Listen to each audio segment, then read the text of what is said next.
Hello, my dear viewers. This amazing story will be very instructive for you. It is very interesting and beautiful. I wish you enjoy watching it. He had to stop halfway to the house because of an urgent need. Tristan's well-mannered Tristan twisted and whined in the back seat, hinting that the interior of the owner's car might be in big trouble, for which he would have to pay for dry cleaning. "No problem, kid," Archie shrugged, and carefully pulled over to the curb, slowing down. "Just don't run too far and don't chase squirrels, okay?" The dog responded with an approving shriek and scraped his paw on the door. Archie got out of the car and let Tristan out. A moment later, the golden coat of the retriever disappeared into the dense greenery. Taking a deep breath, so that his chest ached from the volume of oxygen he'd taken in, which made his head spin, Archie buttoned his jacket and turned up his collar. The rain was drizzling, promising to turn into a full-blown downpour. From the sounds of it, Tristan was hunkered down in a nearby thicket, acting like an obedient boy. Archie looked around at his surroundings. Fields, forests, beauty. But on this particular section of the highway, there was something out of the ordinary scenery of the highway, and there was a flock of traders on the side of the road. Of course, it was not a spontaneous market, but sometimes, and in good weather, probably daily, someone was selling something here. Archie had caught a glimpse of them on his way here, but by the time he returned in the evening, the mushroom vendor in a huge yellow raincoat had gone. The tall old woman in a black dress with a bunch of wilted, even from a distance, flowers. The only person left was the grandmother. Archie shivered. Clearly, she was not here to sell her simple goods. In the distance and up in the air, there was a rumbling sound. It seemed that the clouds during the time that he had been waiting for the dog, which, by the way, for some reason had quieted down, had grown even darker and darker, and had become even lower and more threatening. Sighing, Archie took a decisive step towards the old woman. "Good afternoon," he smiled affably. This late character of the people's trade looked very remarkable. The old woman was small in stature, barely reaching the man's shoulder. She was dressed in an old-fashioned cotton dress, on top of which a jacket made of leatherette was thrown over her shoulders, which had shrunk to such an extent that it already looked shaggy. The old woman wore some inarticulate rubber flip-flops on her feet, under which her feet were insulated by several pairs of socks. The black handkerchief was tied very low, pulled down over her forehead, which, coupled with the fact that the old woman bowed her shaking head, made it impossible to look into her face, to meet her gaze, but Archie didn't need it. "How much are you selling for?" He nodded at the only item downstairs. A wicker bag of strawberries. The berries looked large, scarlet, except that they had been there since morning, and the rain had poured into the bowl, so the strawberries didn't look appetizing. But Archie didn't like strawberries much at all. When he was a kid, he avoided them because he was allergic to them. That is, as it turned out later, there was no allergy to strawberries, but his mother and aunt, who grew them for sale, taking up almost the whole vegetable garden, liked to say so that the boy did not eat, as he overheard their conversation later, the most tasty berries, when they sent him to work on the beds. So by the will of this fate, Archie tried garden strawberries only at the age of 13, and it didn't impress him. He liked apples and blueberries much better. These memories flashed through his mind as he approached the old woman. The man shook his head, rubbed his chin.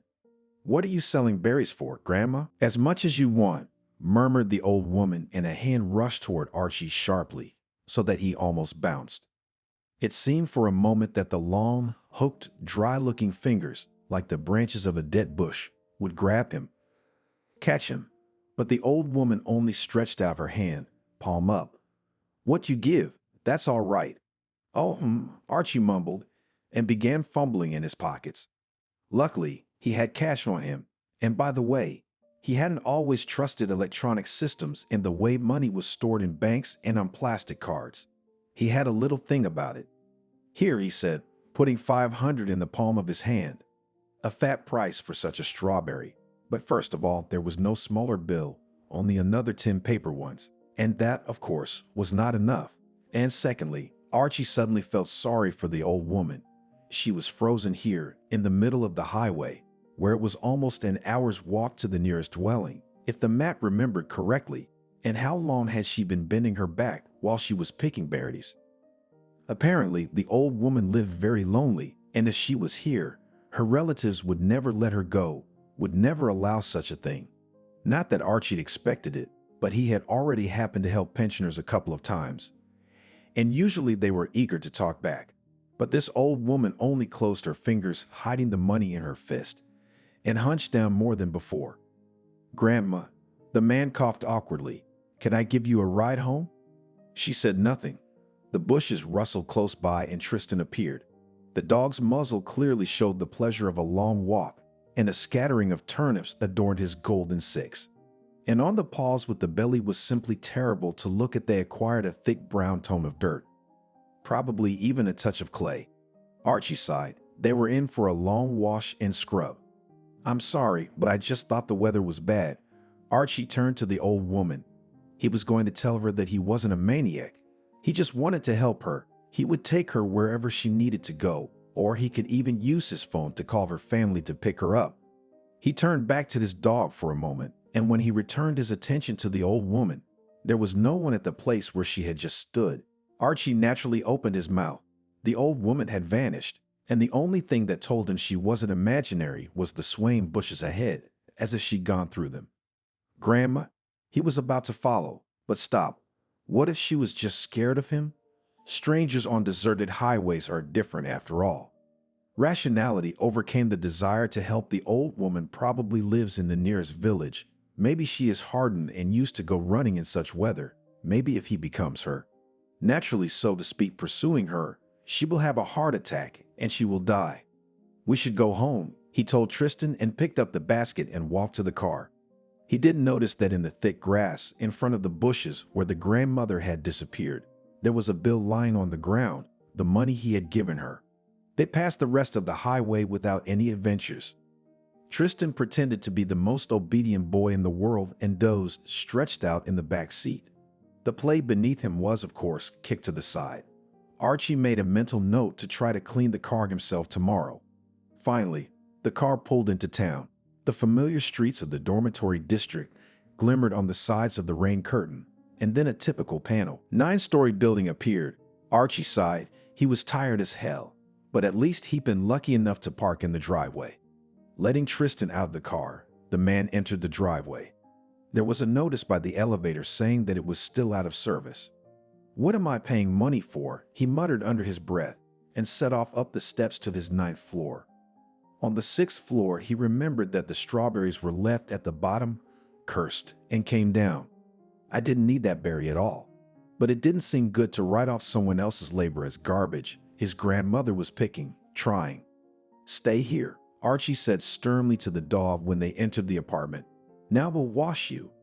It took an hour and a half instead of the planned 30 minutes. Tristan was clearly dazed from the fresh country air and calmed down only when he completely exhausted his master and brought him to the threat to put someone on a leash and walk only and exclusively so. So what to do with it? Archie picked a berry squeamishly and skeptically assessed the contents of the box. The strawberry spirit was sweet and flattering in the kitchen, but unfortunately the fruit was already gone.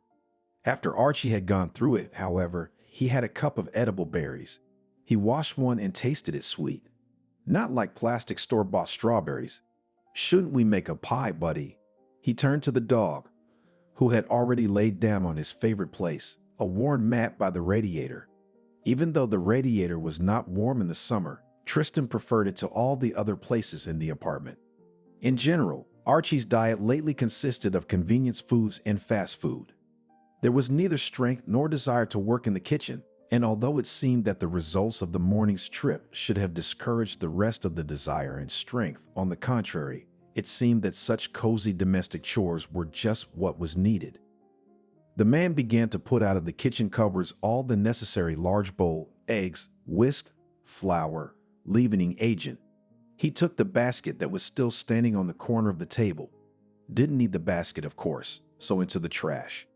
It would have been in the bucket in a moment, but Archie squinted, because at the bottom, among the brownish-bearing mush, something glittered. He swept it along the bottom, cleaning it, picked it up, and in his fingers he clutched an elongated golden bead. "Wow," Archie said, and continued his search. Another bead, and another. They were kind of stuck down there in the weave of the bough. In the end, there were half a dozen. He threw them into a sieve and dipped them under the tap water. But that was unnecessary, and it was clear enough that it was gold. Archie ran his hand nervously through his hair. "You're running away." "No way." "What gold?" But the beads looked ancient. Each was adorned with the finest, most skillful ornamentation. Costume jewelry? Of course, it would take an expert to determine the exact composition. Forgetting about the pie, the man sat down at the table, placed the strainer with his find in front of him, and bit his lip nervously. How did it get into the bowl of berries that the old woman was selling? I don't think she'd put it there. Aha! A bonus for the lucky customer. No. Archie closed his eyes, and for some reason he imagined it very vividly. How the old woman, bowing low to the forest floor, picks berries, scooping up strawberries with her palm, not bothering to tear one by one neatly, her fingers were barely bendable. And at the same time she picks up beads from the grassy bed. Stop. Where would gold beads come from in the forest? That's nonsense, said Archie. Oof. Tristan put his muzzle in his master's lap and looked into his eyes. A hint that it was time for a snack. The dog was accustomed to a mixture of wet and dry food. Archie opened the can and poured the contents into his ceramic green bowl with a funny drawing of a pirate flag. It tickled his daughter's heart to choose while they were still together. His stomach rumbled and whimpered, and Archie remembered that he had eaten breakfast long ago, and then it was not to that. The road to this village. Unsuccessful negotiations when he was almost thrown out the gate. Returning home. Now these berries with beads. Putting the kettle on, the man looked into the bathroom. He opened the faucet and splashed a few handfuls of cold water in his face. It was invigorating. He reached for a towel and threw a glance at himself in the mirror. From the mirror, he was looking at a man of 39 years old on the passport and looking, as his former spouse today pejoratively noted, much younger, so a boy it is impossible to take seriously. However, he knew it was so, an additional argument invented when the others ran out, although it was worth admitting. Right now, he reminded himself of that guy who had studied at the university, the same dark circles under his eyes, the same stubbled cheeks, the cheekbones protruding. His clothes are not that loose, but I should have left the gym for nothing. The subscription, given by Stan, was still valid, by the way. Shaking his blonde hair, which should be cut to the middle of the industry's neck, Archie came out of the bathroom. The kettle had boiled long ago, and now he could cut sandwiches and then think about everything else. He changed his mind about baking the cake. His family had ceased to exist a year ago and on the same day.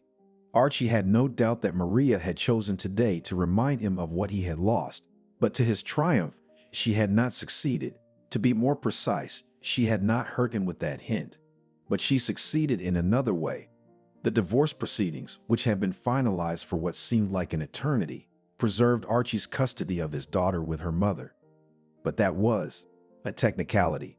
In reality, it was Mary who ruled over 15-year-old Aurora, and it was doubly disgusting because Archie knew the ex-spouse knew little of what she had gotten. She wanted to take everything from him, and since he was never rich in material possessions, she has her sights set on his daughter. She'll be better off with me, Archie said firmly and with justifiable self-assurance this morning. He realized that the longer Aurora was in this house, the more she distanced herself from him. What are you talking about? Maria grinned, then grimaced, the contempt and anger always vividly reflected on her face. The conversation took place in the country house of the new husband of the former other half. His name was Austin. He owned several machine shops, and in Maria's opinion, he was an oligarch, a real man, a perfect father for Aurora, whom he, Archie, had dissolved completely, just to the point of indecency. Archie's opinion was the opposite. He saw Austin as a former gangster who was now trying his best to survive in honest business, but was only getting deeper and deeper in credit. Yes, he had a mansion, a house in a luxury village. True, it would not exceed the average two-bedroom apartment by the meter, but how much pathos? It's sickening. Archie honestly tried to understand on what basis these two had met. Well, it was obvious that Maria wanted money, and he. Probably, there were no other ditches to get in touch with such a type. No, I had to admit Maria had been beautiful once, only, as it turned out too late, under the model. Appearance disguised a very complex character. Archie once found a comparison, and it was to his liking there are in the world poisonous fruit that seemed appetizing. And so it was with Maria. He really wondered when she'd show her true self with Austin, or is he a different matter? Or does she not allow herself to behave like that with him? Because he's got money. Archie recognized he was physically inferior to this former Ultimate Fighting champion, who was a head taller than him and twice as broad in the shoulders.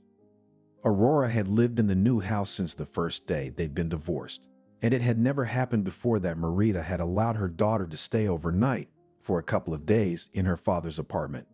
"You are a bad influence on her," said the former wife and pressed her lips. "That's it. This conversation is over." Archie was paying alimony, and not only how much is due by law, but also added from himself. He couldn't let his child have a bad life. He would do anything for that. And the first item in this plan was to take his daughter. But this mission seemed more and more impossible. Maria had already said more than once that he could only see Aurora temporarily, and that later he would not dare to go near her at all, because Austin had promised to help organize the whole thing. Archie once tried to say that actually there are no such rights, you can't do that, because he's the girl's own father. He's not a monster. He doesn't drink. He has his own place, a decent job. Well, let temporarily unemployed practically, but this in essence does not change anything. He is her birth father, and there are no laws in the world to deprive him of the right to see her, to take care of her. But as time passed since that fateful day when her ex had taken Aurora away, Archie was having more and more bad doubts. What if she had decided to act cunningly? If she decided to use all her venom not to deprive him of his child legally, which of course should not happen, but to simply re-educate Aurora. She's only 15 years old. What if she managed to process her brain in such a way that Aurora would consider her father a loser, the one who ruined her mother's youth? Archie knew Austin was lavishing his daughter with expensive gifts. The latest smartphones, shoes from boutiques, pays for her riding lessons, promised to give her a car for her 16th birthday. And what could Archie, offer? Archie's parents divorced when he was 8 years old, and it so happened that he practically roamed between his mother's and father's new families until he came of age. And though the atmosphere in them could not be called quite unhealthy, but growing up, Archie realized more and more that he was a stranger there and there, because his father and his new girlfriend had a son and 2 daughters. Mother, on the other hand, married a widower and became a good stepmother to his daughter.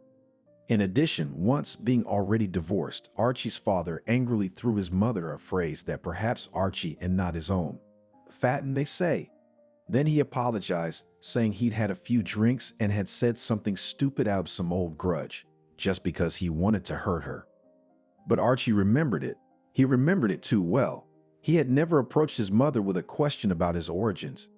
But it was as if his subconscious mind was lodged in his parents' divorce because he had caused it. Maybe his father had always suspected that he was raising someone else's son, and that was why love had collapsed. Archie left his hometown as soon as he turned 18. Just told his parents that he'd had enough. He couldn't take it anymore, and they didn't even seem to understand why.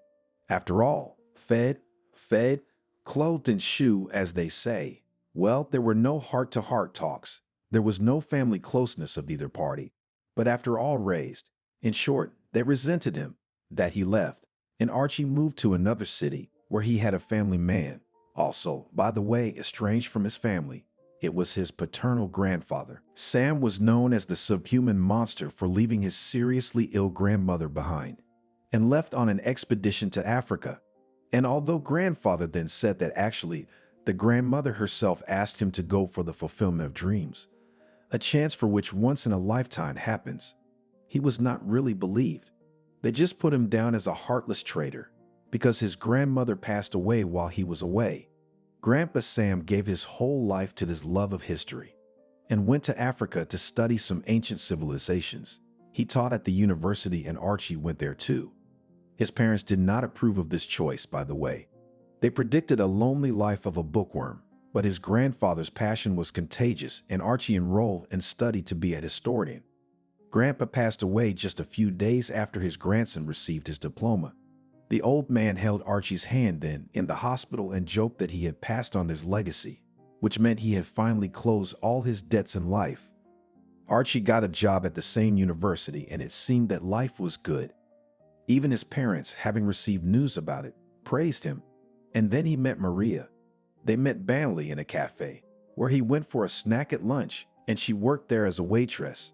Archie flirted ineptly, shy even, stupidly joked that something about the pancakes on the menu.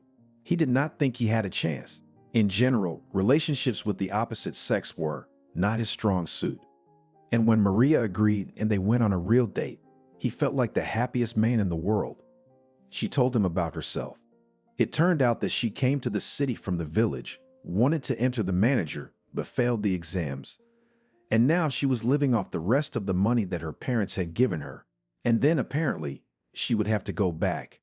Archie felt like a noble knight and laughed at a bold proposal. First, to start dating seriously, and secondly, to move in with him. Because the 4-room apartment with high ceilings and beautiful Stalin-era moldings belonged to him. His grandfather had left it as an inheritance. Maria blushed, but quickly agreed. Archie was just happy and did not want to listen to some colleagues who said that this dubious story, who convinced him that the girl from the village just found a fat fish and spread a net. Archie wouldn't let anyone insult Maria and nearly had a row with everyone. Just 3 months after they met, they were married, and it was a lavish wedding. The dress for the bride bought Italian, in a fashionable boutique. It was not affordable, in theory, but recently Archie was lucky one of his books on history was highly appreciated by readers and published in large numbers, and a separate edition was in English, that is, for foreign sale. The income from this book and allowed to pay for a wedding for the princess, and the only one. Soon a daughter, Aurora, was born. Maria quickly abandoned the idea of trying to re-enter the university. She told her husband that she sees herself as a housewife, and he was not against it. It seemed to him so even better. So we'll be clean and cozy in the house, will be on the table always homemade delicious food, cooked by the hands of a caring wife. He loved her, and not 1 year this love closed his eyes to all the shortcomings of Maria. The fact that she did not like to clean the house. Grumbled that the old man's things, that is, the library and the collection of antiquities that belonged to Grandpa Sam, should be thrown out altogether. On the fact that she did not cook good, that she was often in a bad mood, and all the reasons she had for it, and that Archie couldn't buy a floor-length mink coat, and the fact that her daughter was capricious. Although in the presence of Archie, Aurora was always quiet. And then, a year and a half ago, Archie lost his job, and it was so stupid.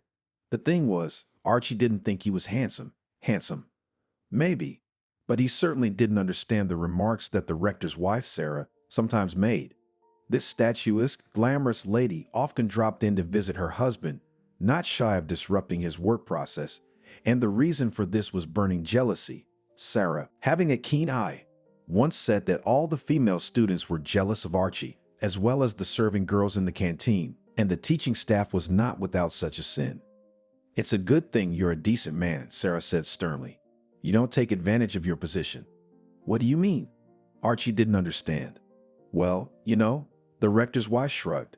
"There is a case when a student needs to pass something, but doesn't have the brains, nor the conscience." "What nonsense," said Archie, whose mind was occupied with some brigands. "I apologize, Sarah, but please don't say such things to anyone else, will you? I don't like gossip. This is a temple of science, after all." Well, the guardian of the rector's marital honor tightened her lips. "Good, if that's the case. You know, there's no smoke without fire." And then it happened. Jasmine was a freshman with burning, sapphire blue eyes. She was immediately and unanimously voted queen of the course, the daughter of a very powerful man in town. She dressed expensively and knew that all her whims would be fulfilled. She did not hide that she entered the university only because it is decent and right to have a good education.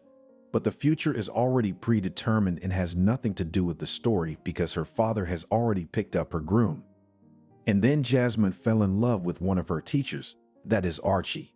He paid no attention at first to her sighs when she lingered at his desk and asked nonsense questions about what they had just gone over. He ignored the lush forms she knew how to display. He didn't make her stand out among his other female students, except that he questioned her more strictly than the others because Jasmine was a mediocre student. The indifference of the man did not scare away the beauty, on the contrary. Now she doubly wanted to get her way. And one day she just directly asked him on a date. Archie indignantly refused her and said that he was not interested in it at all. He reproached her with the fact that she was only a little older than his own daughter. And then Jasmine decided to take revenge. She arranged that her older brother came to the university to pick her up on the pretext that her own car had broken down. Archie felt like a wimp. He realized that if his father knew about it, he would say that Archie wasn't a man at all, because to let himself be treated like that. But Archie also remembered his grandfather's words that it's better to be a living coward than a dead brave man. That's how it turned out that the brilliant historian became unemployed. True, Archie hoped that will help the cushion of safety that was postponed to live normally for 6 months or 8 months, and sometimes paid for the publication of articles in periodic specialized publications for historians. Plus, theoretically, you could always go write undergraduate theses. Archie knew that some of his colleagues worked part-time in this way, but he himself thought it was completely dishonest. Archie did not reveal all the details of his dismissal to his wife. General phrases outlined that so the circumstances at work. However, Maria in the details and did not intend to delve into the details.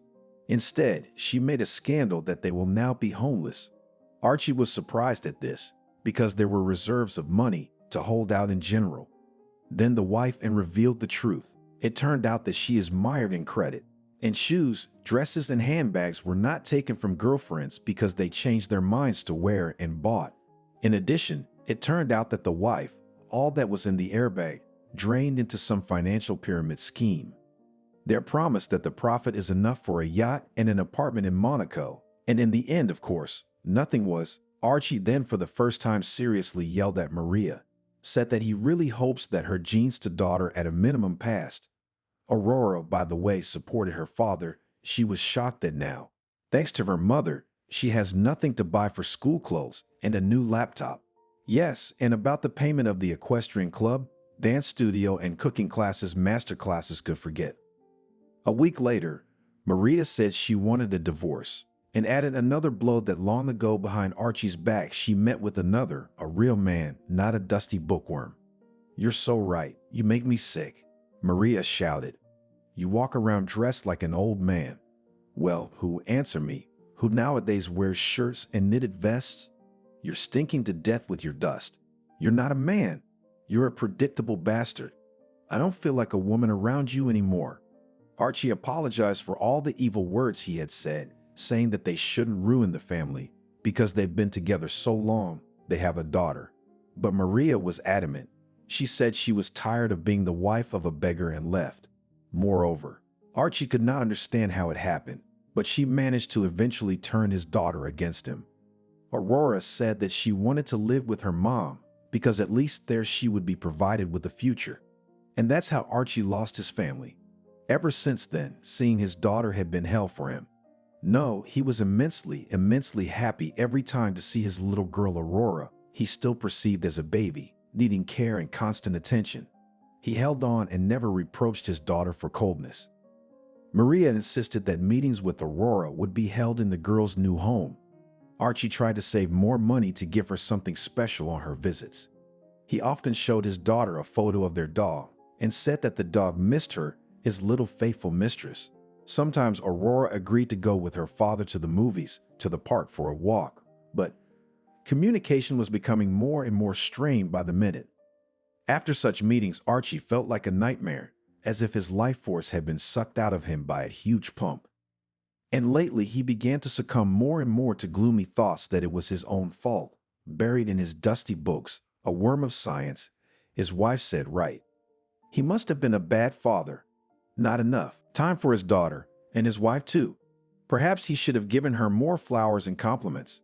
So he had alienated himself from his family, and now he was getting what he deserved. Archie finished eating his sandwiches. Then his thoughts returned to the strange beads from the berry box. Again he twirled them in his fingers, and then, changing his habit of washing up immediately after a meal, he grabbed his notebook. There was one person who could help make sense of this whole story.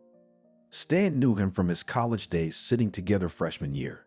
But then the guy had dropped out, realizing that the story in dry form, it wasn't his.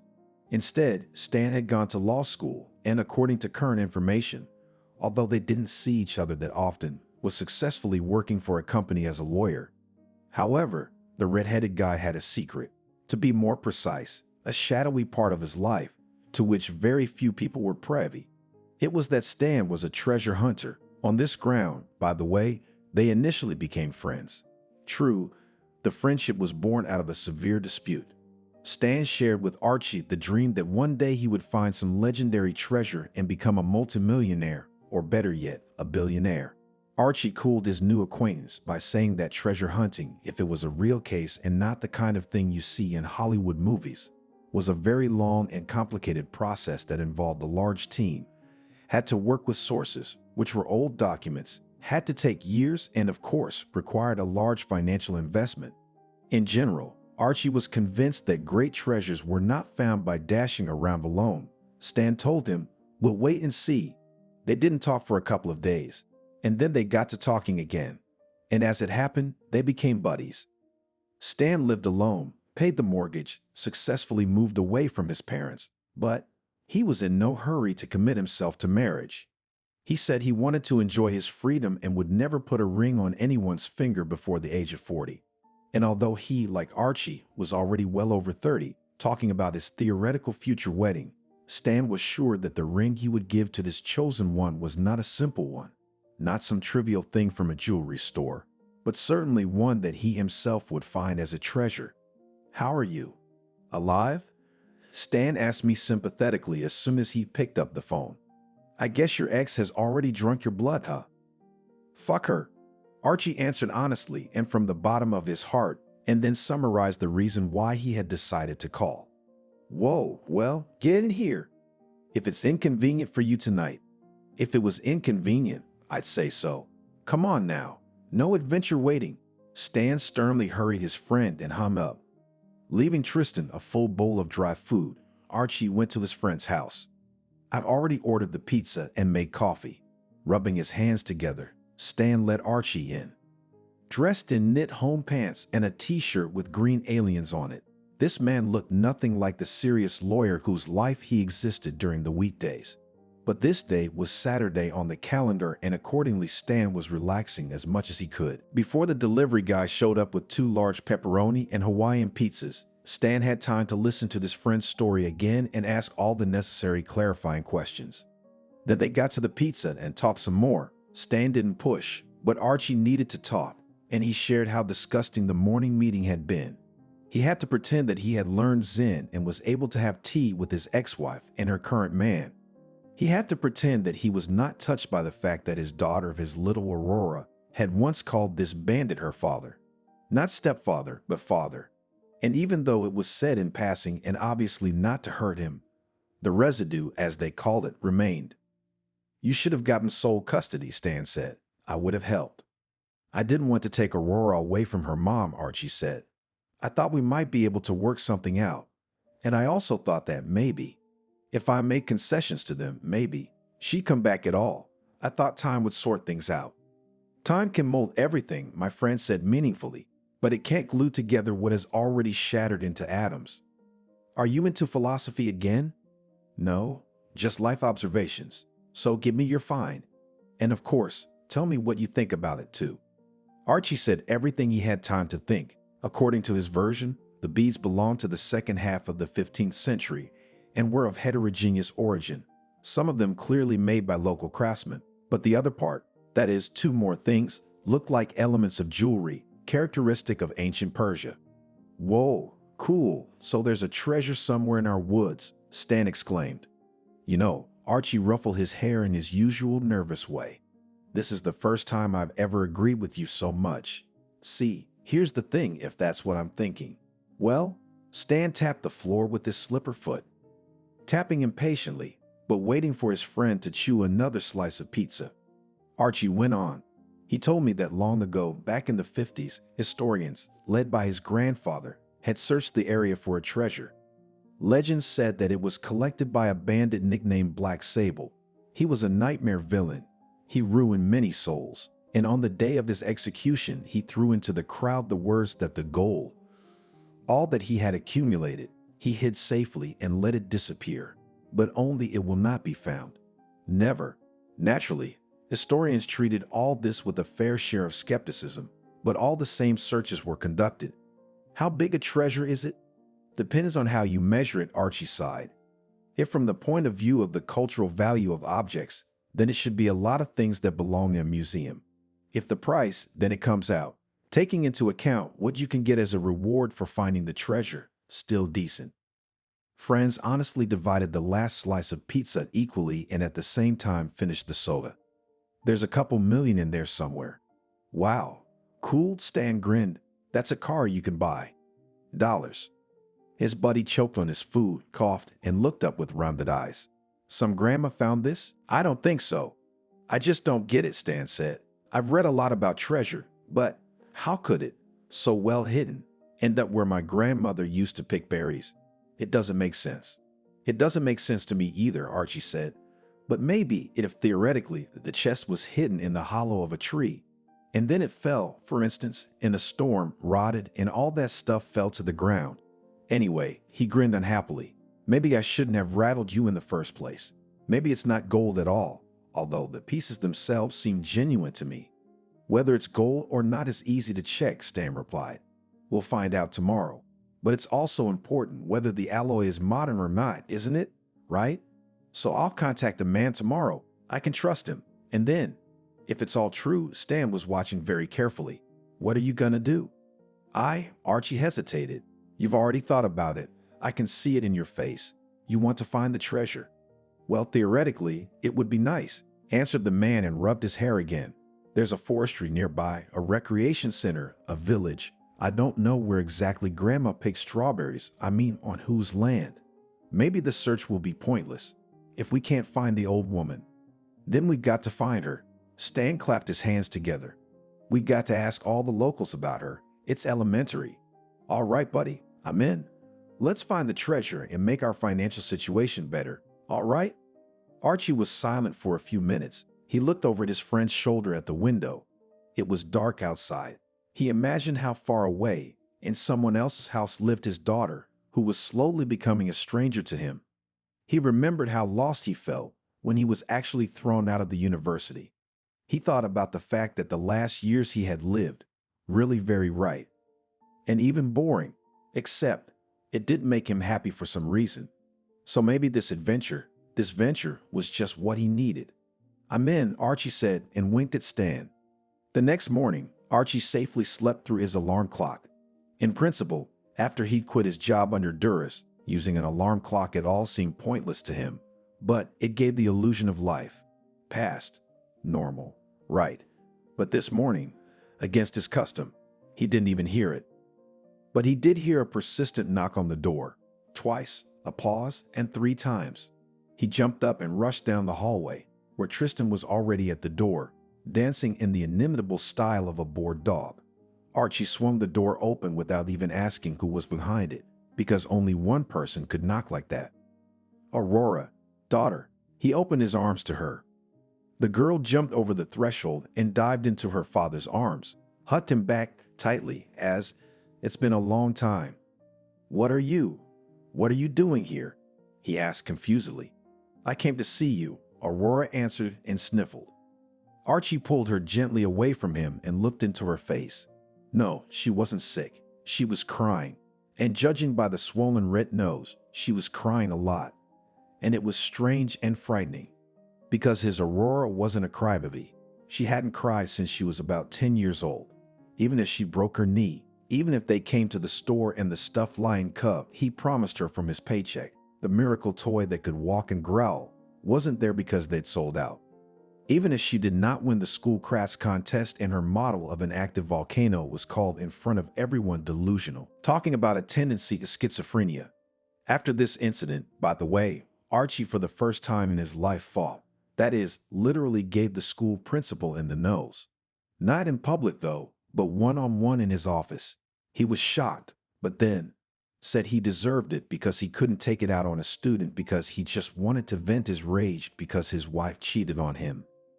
Aurora wasn't a crybaby, and Archie couldn't even begin to guess what had brought her to this state of mind. He took his daughter into the kitchen, put the tea on. I started to pack the table. As luck would have it, there were only dumplings left in the fridge and a piece of cheese, which had gone stale. Maybe we should go to the store. Dad, no need to go to the store. I'm not hungry, said the girl, and Archie realized that the last one, he himself did not notice how he said out loud. Daddy, we need to talk. She sniffed her nose again. Sure, sweetheart. He sat down next to her and took her hands. Cold fingers. He remembered how, as a child, Aurora had always asked him to warm her fingers with his breath when she came back from a walk in winter, and laughed at it. It wasn't like that now, of course. But Archie still held her hand and slowly warmed her with his own warmth. Tristan laid down at the feet of his little mistress. Mommy wants to, the girl began. Mommy said we're leaving soon. What? She says, it was Austin who decided that. He's having some kind of business trouble. Daddy, I think he's done something bad. Why would you say that? I don't know, Aurora shrugged. He's angry. Someone's always calling him, or he calls. He's fighting with these people. He said we're going to Turkey soon. Turkey? Archie couldn't get his head around it. He didn't understand what was going on. Aurora continued talking. It turned out that Mom didn't like the idea either. But Austin yelled at her and said that he, as a man, decides everything. Aurora's opinion, of course, was never asked. He drank again last night, the girl whispered, dimming her gaze. He laughed yesterday so badly. He said that when I grow up a little, he will marry me there, because he's gonna do business with them now. And some people would like a young Russian wife. Natural blonde, the daughter sobbed again. Daddy, I don't want to go anywhere. You're not going.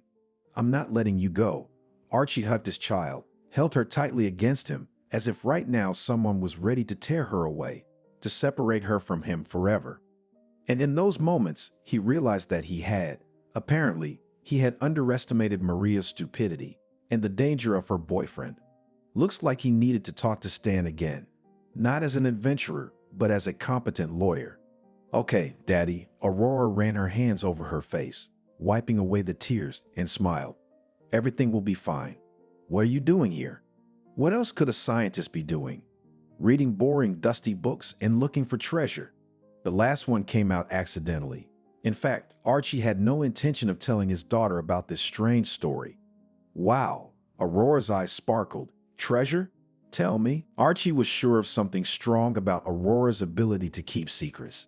That's why he told her in general terms that he and Stan were going to try to find something of great cultural value. Then Aurora said she was hungry after all. Archie decided that cooking was a waste of time, so we decided to order sushi and his daughter's favorite donuts with colorful glaze, and they sat down to watch some stupid movie, a comedy that Mom would never approve of. They don't know you're here, do they? Archie asked. No, Aurora smiled slyly at him. I called Catherine and she said she'd cover for me. Mom thinks I'm having a sleepover, so I'll drive you home in the morning. What kind of a ride, Dad? There was no agreement that I could come and visit you. You just drop me off at the station where the train leaves, and then I'll go on my own. You've gotten so big. He stroked his daughter's head. Adventurer, do you remember when I braided your pigtails? It was the scariest braids in the whole class. Aurora rolled her eyes. That day we got out of the house to take Tristan for a walk. Then with laughter, soap to the thread, washed his paws from the street mud. Then the daughter went to bed in her old room. And that night Archie had no nightmares for the first time in a very long time.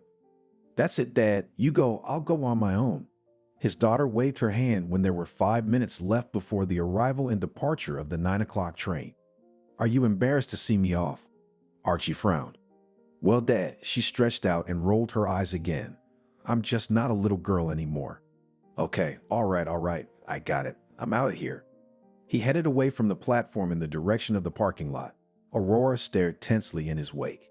And when she realized that her father did not look back, that his back was already lost in the flow of people, the girl sighed and lowered her head. She just really needed to be alone now because she really wanted to cry. It just ran out of strength, and it seemed simply impossible. That's nauseating to return to the house where her mother lives. But the main reason for the tears was that Aurora was ashamed in front of her father for being so corrupt, allowed to entice himself to the other side with gifts, for listening to all the nasty things that his mother said about him, and even agreed with the arguments about why it was necessary to divorce. But now Aurora's eyes were opened. Finally, her electric train pulled up. Now it was clear to Archie Stan hadn't changed a bit. As he was a brute of a head, so he remained, except that he sometimes wore a business suit with a tie. In general, he was a chameleon, but his true native coloring, that is, the essence, was quite different. In just a week, this guy had been very active.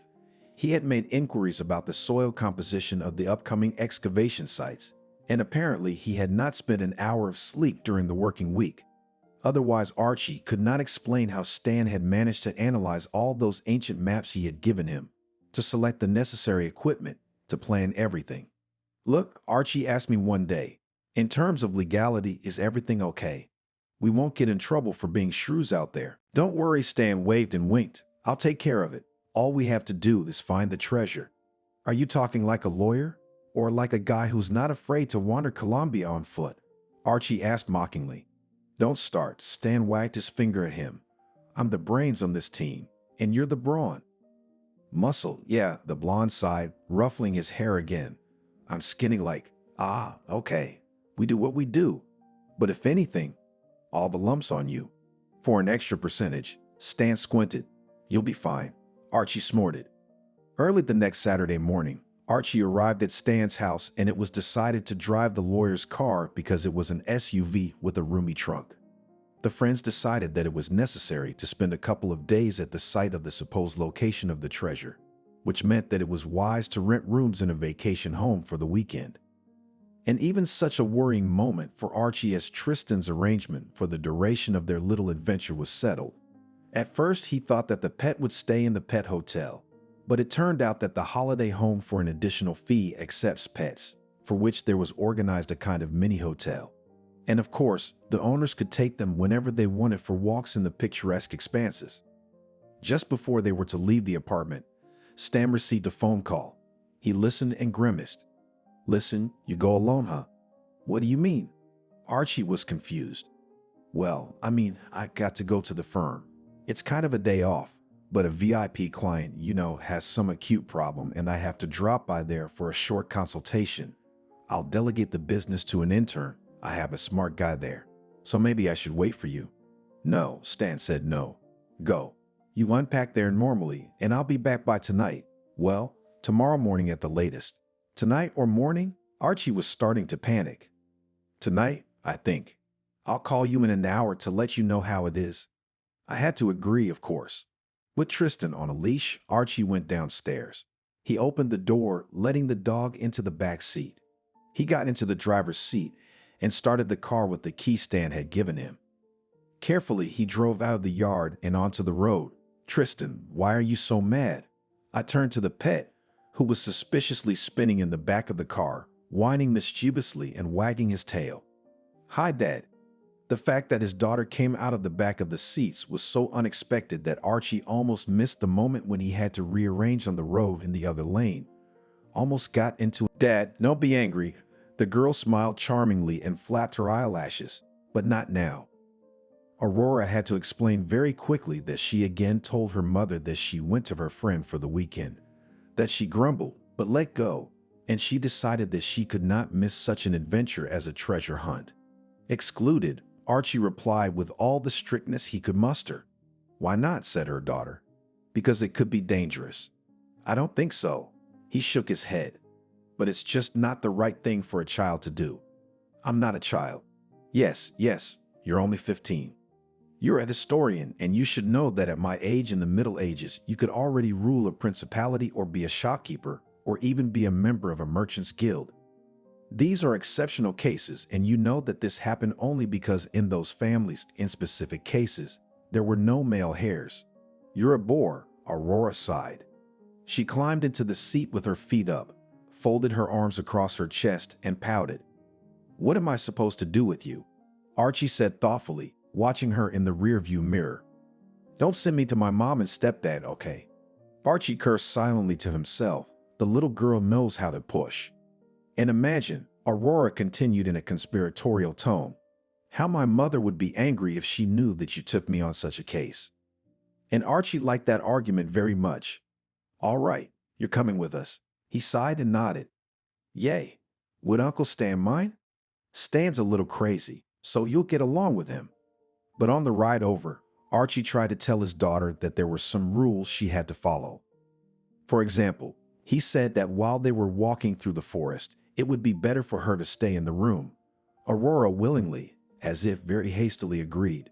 Archie said nothing, but he knew from long experience that if his daughter seemed to become obedient, then she intended to behave in the opposite way. Rest home in the Soviet past, and now a sanatorium with a laconic, but adjusting to a peaceful mood named House by the Stream, was located at a sufficient distance from the city to seduce vacationers' ecological purity of the surrounding nature, but close enough that it could be easily and quickly get to it, coming, for example, not for a long time, but for the weekend, and even for a day. The main building, whose architecture was influenced by the Silver Age, was surrounded by a pine forest, some specimens of which could actually boast of being 100 years old. When they arrived at the place, Archie first of all entrusted Tristan to the care of the appropriate staff, and then wanted to have a serious one more talk with his daughter to remind her of their arrangement. You know, Daddy, she said, finally taking her eyes off the brochure about the Creek House, I think you're going to need my help after all. You're a kid. Archie seemed ready to say that forever, but it seemed to him more and more that his daughter was getting angry at this definition of herself. This was a teenage rebellion all over again. Well, we'll see. At least I can walk with you or immediately lock you in the room. What to do with you, sighed the man. Let's go. Hopefully someone who works here will be able to tell us what we need. What's our legend? What? Archie didn't understand. Well, a legend. Aurora explained and looked at him as if he were a fool, but that's how he felt. You can't tell the truth, so you need a cover story, like special agents on a secret mission. What secret agents, Aurora? He shook his head. The usual questions. Why I'm looking for my grandmother is my own business. The first thing Archie tried to do was to talk to the maid who had met him in the corridor, but she said that first of all, she was new, and secondly, she was very busy and didn't have time to talk. She advised to address all questions to the administrator or his deputy. So Archie decided to try his luck with the checkroom attendant. He didn't understand why a closet was needed in a place where everyone lived by number, but there was one for some reason. The cloakroom attendant, judging by the name on her badge, was Selena, and she was well into her 50s. She frowned when Archie started to ask, "What's your business with her?" "It's my own business," he replied, embarrassed at the confusion. Selena, apparently not satisfied with that answer, pressed her lips together and mumbled that she didn't know anything. "I told you, Dad," Aurora said snidely. "There's a man walking around, asking questions. Well, who's going to answer you?" "What do you think I should have done, Miss Know-It-All? You think you can do better?" "Easy." Aurora shook her hair and headed for the checkroom attendant. "Good afternoon. Please forgive me for bothering you, but we don't know who to turn to. Nobody knows anything. Maybe you can help us?" She waved her hands helplessly and smiled charmingly, and then continued talking. Archie listened and could not believe what a skillful liar his daughter was. Aurora's legend was based on the fact that one day she and her father were driving along the road on a rainy evening and saw an old woman on the side of the road who was voting. They decided to give her a ride, but she soon asked to be dropped off and walked off across a clear field to somewhere. And now she, Aurora, and Daddy, of course, are very worried about Grandma. How did she get there? Did she catch a cold? She must have been afraid of Papa, Aurora added. He's a good man. He's very good. You know, his grandfather was a professor and he's a historian himself. He teaches at the Institute. Yes, stretched the checkroom attendant and corrected her glasses and looked at Aurora more respectfully. You know, Aurora lowered her voice and seasoned it with an intonation that is usually used to tell big and terrible secrets. Papa must have frightened her. You see, he was preparing for a lecture just now, and the subject was the Spanish Inquisition. He could only think about the Inquisition, so he started talking about it with his traveling companion. She probably thought my dad was some kind of psycho, maybe even a maniac. Aurora rolled her eyes habitually and blew her bangs off her forehead. But he's just a historian, really. My dad is a very good man. He even volunteers sometimes, cleaning up parks when they need it or giving gifts to nursing homes. Anyway, we'd really like to find Grandma. Maybe you could help us?" The checkroom attendant was very impressed by all the information that had been dropped on her. "All right, don't worry. Oh, what a kind girl you are. I won't tell you about the grandmother, but you can talk to our deputy administrator. Her name is Ariana." Then Selena added where Ariana could be found, and with everything triumphant, Aurora went back to her father. "Now, Sunshine, let's think about the fact that your lies are no good for this very Ariana," Archie said as he and his daughter walked to the deputy administrator's office. "It's better to tell the truth here. I'm just worried about Grandma and anyway, we've decided that she didn't sell berries for a good living." Archie summarized the story. "What's next, Dad?" "Suppose we found her," Aurora said thoughtfully. "You wouldn't talk to her directly about the gold, would you? You don't have a plan for this part of our adventure, do you?" "Yes," Archie sighed. "I guess we'll take it as it comes. There's plenty of time."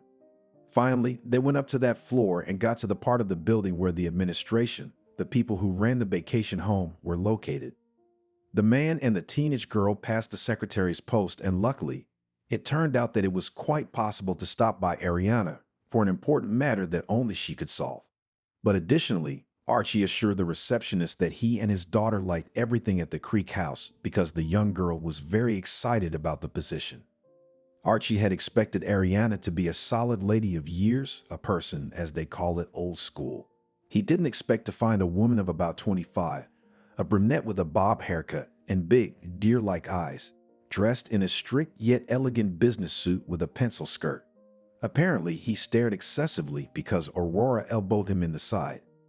Ariana listened to the story presented to her attentively. She frowned, or pressed her lips together, or sighed heavily. "You don't have to worry," she said. "You see, it was my great-grandmother, Juliet. You sit down." She pointed to the armchairs, embarrassed that she had not offered to make her unexpected visitors comfortable before. Archie and Aurora sat down. Ariana offered them tea, coffee. Archie declined, but Aurora didn't, and at the same time, she asked incredulously for cookies or candy, and then her father had to shove her lightly in the side, but she only rounded her eyes innocently. From Ariana's story, a lot of things came to light. It turned out that some of the staff, if it was convenient for them, could live right in the recreation center. One of the buildings, a small one, was set aside for miniature service apartments. Ariana didn't talk much about herself, wasn't very frank, but Archie and Aurora realized that it was more convenient for her to live right here, and she'd made that choice in favor of her great-grandmother because the doctors insisted that non-city fresh air was very important to the old lady. "You see, she's smart. Worked all her life as a teacher," Ariana smiled. "But the age, the doctors say it's because of it, and maybe a little, no, she's not crazy. It's just that she likes to go out a lot and doing things she used to do when she was younger. And back then she used to love picking berries. She always picked more than her family needed. She gave them to friends, neighbors. Now she stands by the highway, giving berries away, but she doesn't take the money, as if she takes it and throws it away. Juliet is very nice. It's just, I guess it happens in old age, that there are strange behaviors. For example, she won't wear the new clothes I buy her. She wears old ones." "How is she now?" Aurora asked. "It was such weather then. Grandma didn't catch a cold?" "Of course she has a cold." Ariana sighed again and covered her eyes and rubbed the bridge of her nose. "I didn't look after her. She went into the woods, to her glades. So there are strawberries growing nearby." Aurora asked with genuine delight but hidden interest, "And vacationers from here can go for it?" "Well, at the beginning of the season they usually pick them," smiled Ariana. "But if you go farther into the forest, yes, there will be berries. If you look hard enough." Juliet, I'm afraid, went right into the swamps. They border the reserve, by the way. I don't advise you to go there, and if it were up to me, I would forbid anyone to go there at all. "Why?" Aurora asked. "You can easily get lost. And besides, what if wild beasts come out? Not that there's anything to fear from predators, more like moose, but still." "Thank you," Archie said. "Thank you for your time. I feel a bit calmer now." "Thank you." Ariana laughed, and he noticed that she had dimples on her cheeks. Few people these days are so genuinely concerned about other people's old people. Leaving the office a few minutes later, Archie was ready to go under because his interest was not disinterested. No, he theoretically cared about the old woman who had run off through the bushes. But if it hadn't been for the whole treasure story, then Archie admitted to himself he wouldn't have gone looking for her, which meant he had to admit that there was a dark side to him, and he didn't want to think about how it might manifest itself. Finally, father and daughter reached the family room, one room for the adults and another smaller one for the child. After discussing everything in Ariana's office, they agreed that there was no way they could talk to grandmother yet. They would have to think of an excuse, or try to find a reason to talk to Juliet when she went out for a walk. But that, with the old lady's cold, would now take an unknown amount of time. "We may have reached an impasse," said Archie. "We're not giving up," snorted Aurora and slumped onto the bed in her sneakers. At another time, Archie would have reprimanded his daughter for this, but now he didn't have time for that, especially since the phone rang. It was his ex-wife. Archie tried to smile somewhere. In some popular psychology book, it was said that if you smile, your mood will reflexively become better. But in this case, it didn't help. It only made my jaws clenched even tighter. The wife didn't speak. She just screamed that her daughter was missing. "Aurora isn't missing. She's with me," Archie replied with vengeful calm. "No, I'm not taking her back." "No, you're not taking her back." "What? Austin's gonna come and get her?" With a familiar gesture of fluffing his hair, Archie smirked. "He's the one who's going to be taken to the trauma center." Aurora sat up on the bed and stared at her father with rounded eyes. "How dare I talk to you like that? You should be thanking me for letting you get this far in the first place." "Shut your mouth." "I won't say it again." "Shut your mouth." "Aurora will be with me for a couple more days. She'll come back when she wants to. When I let her." He ended the call. He took a deep breath that made his chest ache and exhaled slowly. A calmness came over him, a calmness that had never been experienced before. "Daddy," Aurora whispered. "I'm sorry, I shouldn't have spoken to your mom like that." "Daddy." The girl squealed happily and threw herself on his neck. "You're wonderful." "Daddy, I should have apologized yesterday for being such a fool. Letting myself be bought with gifts. Letting her." Aurora looked into his eyes very seriously. It seemed that her pupils reflected that she was growing up. "You're a wonderful person, Aurora," he replied, "but in some ways you are still a child. It's all right." It was a delightful, unique moment of father-daughter intimacy. And at that moment, there was a knock at the door. Phew. I barely made it out. Stan showed up on the doorstep. He looked interesting. Camouflage-colored pants, boots, a turtleneck with a wolf face, a bandana with a pirate symbol, and a black leather jacket. In short, the friend dressed as his heart commanded and circumstances allowed. "Hello, little one." He waved his hand to Aurora. "So, how are you doing? Did you find out anything?" "Why don't we talk over lunch?" Aurora said. "I'm hungry. I don't count the candy bars from Dad's glove compartment in the car. Is there a restaurant here?" "There's everything, milady," Archie grinned. "Come along." Over a hearty lunch, which turned out to be surprisingly tasty and appetizing in its variety of dishes, it really was easy and comfortable to talk about everything. But of course, they kept their voices down and words like treasure and gold were avoided. "Theoretically," Stan said, and reached for the leftover chicken schnitzel on his plate with his fork. "We could, armed with maps, scour all the likely locations of the treasure. But it would take time. It wouldn't take a weekend." "What about randomly?" Aurora asked. "There have been treasures found literally by accident," Stan thought. "But I'm afraid we're not that lucky. Although, I think we should go to the forest anyway. Tonight before sundown." "Don't even think about it," sent a warning look to Archie's daughter. "You'll be a good girl and stay in your room, understand?" "Yes, Mr. Dictator," she replied, making the most disgruntled face. "By the way," Stan said, "there are maps of the area in the lobby. There's all kinds of hiking trails. You should take one, huh?" "I don't want to rely on my smartphone in the woods. Can you do it?" "We'll pick out dessert, won't we, little one?" He winked at Aurora. "Okay," Archie replied, rising from the table. "Just order me a coffee.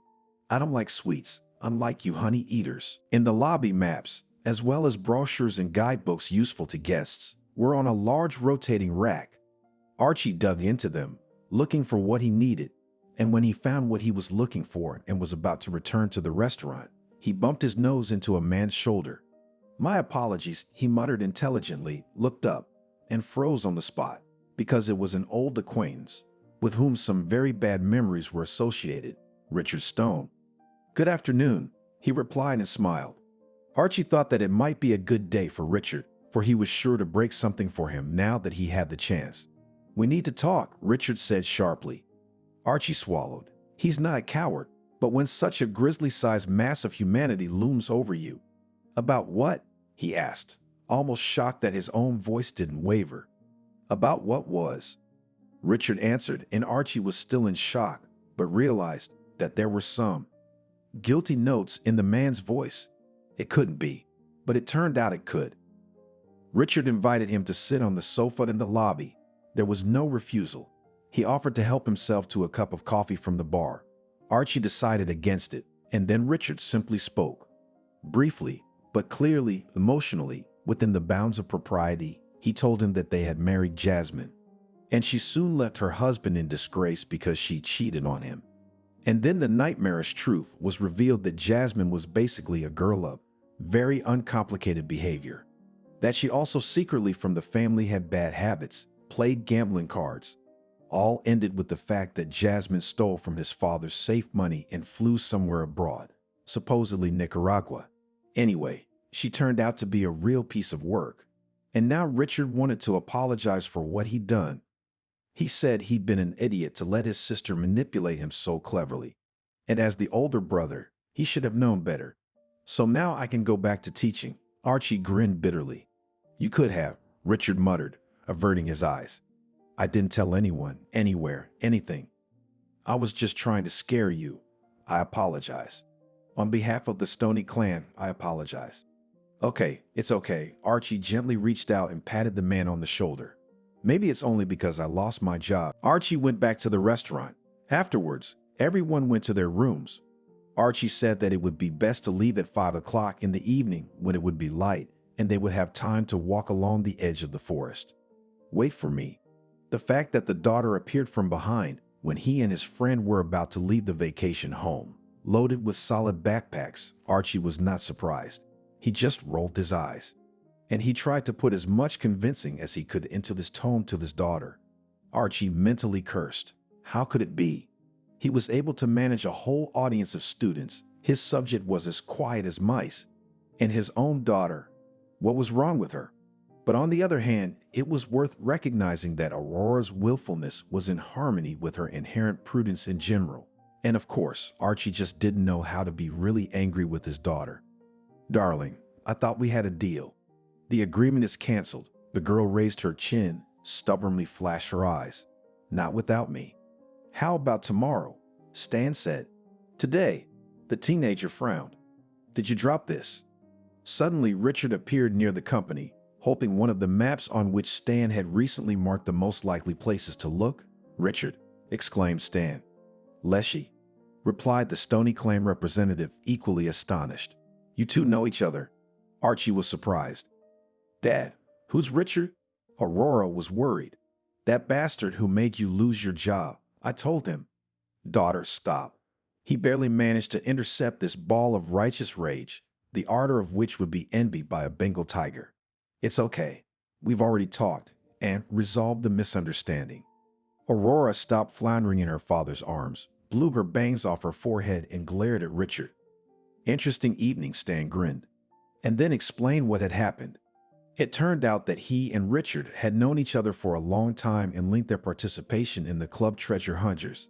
There, by the way, Stan and acquired the nickname Leshy. But a few years ago, Richard left the ranks of the thirsty adventurers, as if such a boyish interest was not respectable. "Still doing the same thing?" Richard turned to Stan. "Aha," he replied, picking up and smoothing the crumpled map. "Why didn't you tell me you knew each other?" Archie turned to his friend with a reasonable question. "We hadn't talked for a long time when your story happened," he shrugged. "I didn't see the point. It wouldn't have made any difference, would it?" "I agree." Archie sighed and ran a hand through his hair. "Wait a minute. Richard said and squinted. Map, backpacks. You didn't come here for a vacation, did you? The small company looked at each other. What can you offer? Stan was the first to speak up and explain to the dazed Archie that, theoretically, Richard Stone could be very useful in the search for the treasure. He could, theoretically, help with the complicated equipment, and could, in theory, help with the legalities of the whole thing if the treasure was ever found. So I think we should tell him everything, Stan summarized. And he's, as we've already found out, a normal guy. Only if he doesn't make any more hasty decisions, like he did with Daddy, Aurora said cheekily. But Richard was not offended by this remark, and he bowed to her in a graceful, easy manner. Wise words from a young girl go to the very heart. Aurora snorted and turned away, but it seemed she was ready to accept the addition to their little society of treasure hunters. So we'll divide it into fours. Stan summarized the changes in a practical way. And I don't think there's any point in going out tonight.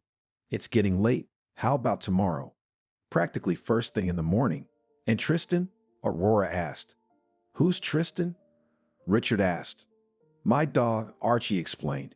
He's not gold trained, but I don't think it would do him any harm to go for a walk. Finally, everyone went to their rooms, and the next morning, as they had planned, they began to pack. But they got caught up in little things, argued about the route, then went for a coffee on the road, and went out in the late afternoon. Archie hadn't thought before about how wild the forest could be, which was not so far from a modern city. And barely stepping on the shady, fresh green canopy, he regretted that in the past years so little time spent in nature. All the members of the treasure hunter expedition carried bulky backpacks, all except Aurora and Tristan. Changing clothes, food and water, as well as some equipment, Archie thought sadly that sciatica apparently will come before retirement age. But then somehow he was distracted by the surrounding forest beauties, by the sounds of birds singing, and the burden did not seem heavy anymore. Finally, we reached one of the areas marked on the map. Stan was obviously proud of the fact that he was the most knowledgeable in the art of treasure hunting. He spent almost 2 hours lecturing about how to do everything correctly, how to use a metal detector. He also insisted that everyone repeat aloud the rules of safe behavior in the forest, not to move far away from each other, not to take berries in their mouths. Then they started searching. I found it. Suddenly, Aurora shouted and everyone rushed to her. It's a carnation, said Archie, and was about to throw it away, but Stan took it away. Maybe it's ancient, he said. Do you pick up everything? Richard arched an eyebrow questioningly. No, with the first thing, it's good luck. I'll clean it and give it to you later. He winked at Aurora. You can wear it as an amulet. It's better than diamonds. When you choose a husband-daughter, Archie said, make sure he doesn't look like his ex. Then they had a lunch break. Tristan was happier, it seemed, than anyone else. The only thing that upset the dog was the leash, but Archie decided that it was safest for him, that he wouldn't get lost. Then we moved on, and as the time flew by, the sun began to set. Stan said that we could, of course, go back to the rest house, or we could have a sleepover in the woods. It turned out that he had a tent with him. Archie didn't like the idea very much at first, but then he agreed, largely because of how excited Aurora was about it. They made a fire and roasted bread, sausages, baked potatoes in the ashes. Stan turned out to be a handy man in the mini thermo container he had brought with him. He also had fried chicken and plum cake he had bought at the restaurant. All right, Richard said. Everyone settled around the fire, watching the flames play, dancing, dispersing the darkness. If the river were nearer, we could catch fish in the morning for a soup, Stan added his opinion.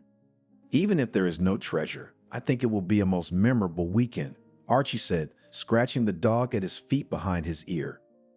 Aurora had already dozed off, leaning against her father's shoulder. Suddenly, the silence of the night was broken by the sound of a gunshot. The men jumped, and the girl fell to the ground on all fours in surprise. And Tristan? He was dozing, fed up and tired from the impressions of the long day. The end of the leash was wrapped around his master's arm, but now the dog's head was up, his ears perked, and then he darted away. Archie shook, jerked, the leash tightened behind him, and he let him go. Tristan, he shouted, come back. Boy, get back, to his leg, but only the bushes rustled. Who fired? Aurora asked dazedly, rising from the ground. I don't know, Richard said. This isn't supposed to be a hunting area. It's a nature reserve a kilometer away.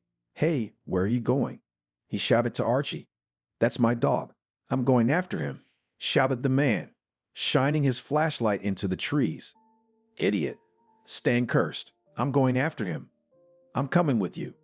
Aurora squeaked, startled by what was happening. Stay with her, Stan asked Richard, and a moment later he disappeared into the woods.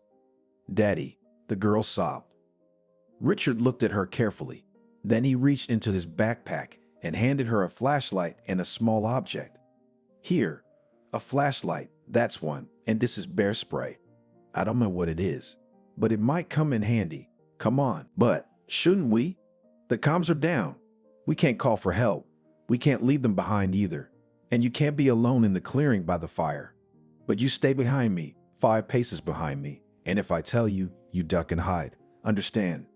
The girl nodded, hastily wiped her face with her palms, and in a moment, following Richard, disappeared into the darkness of the forest.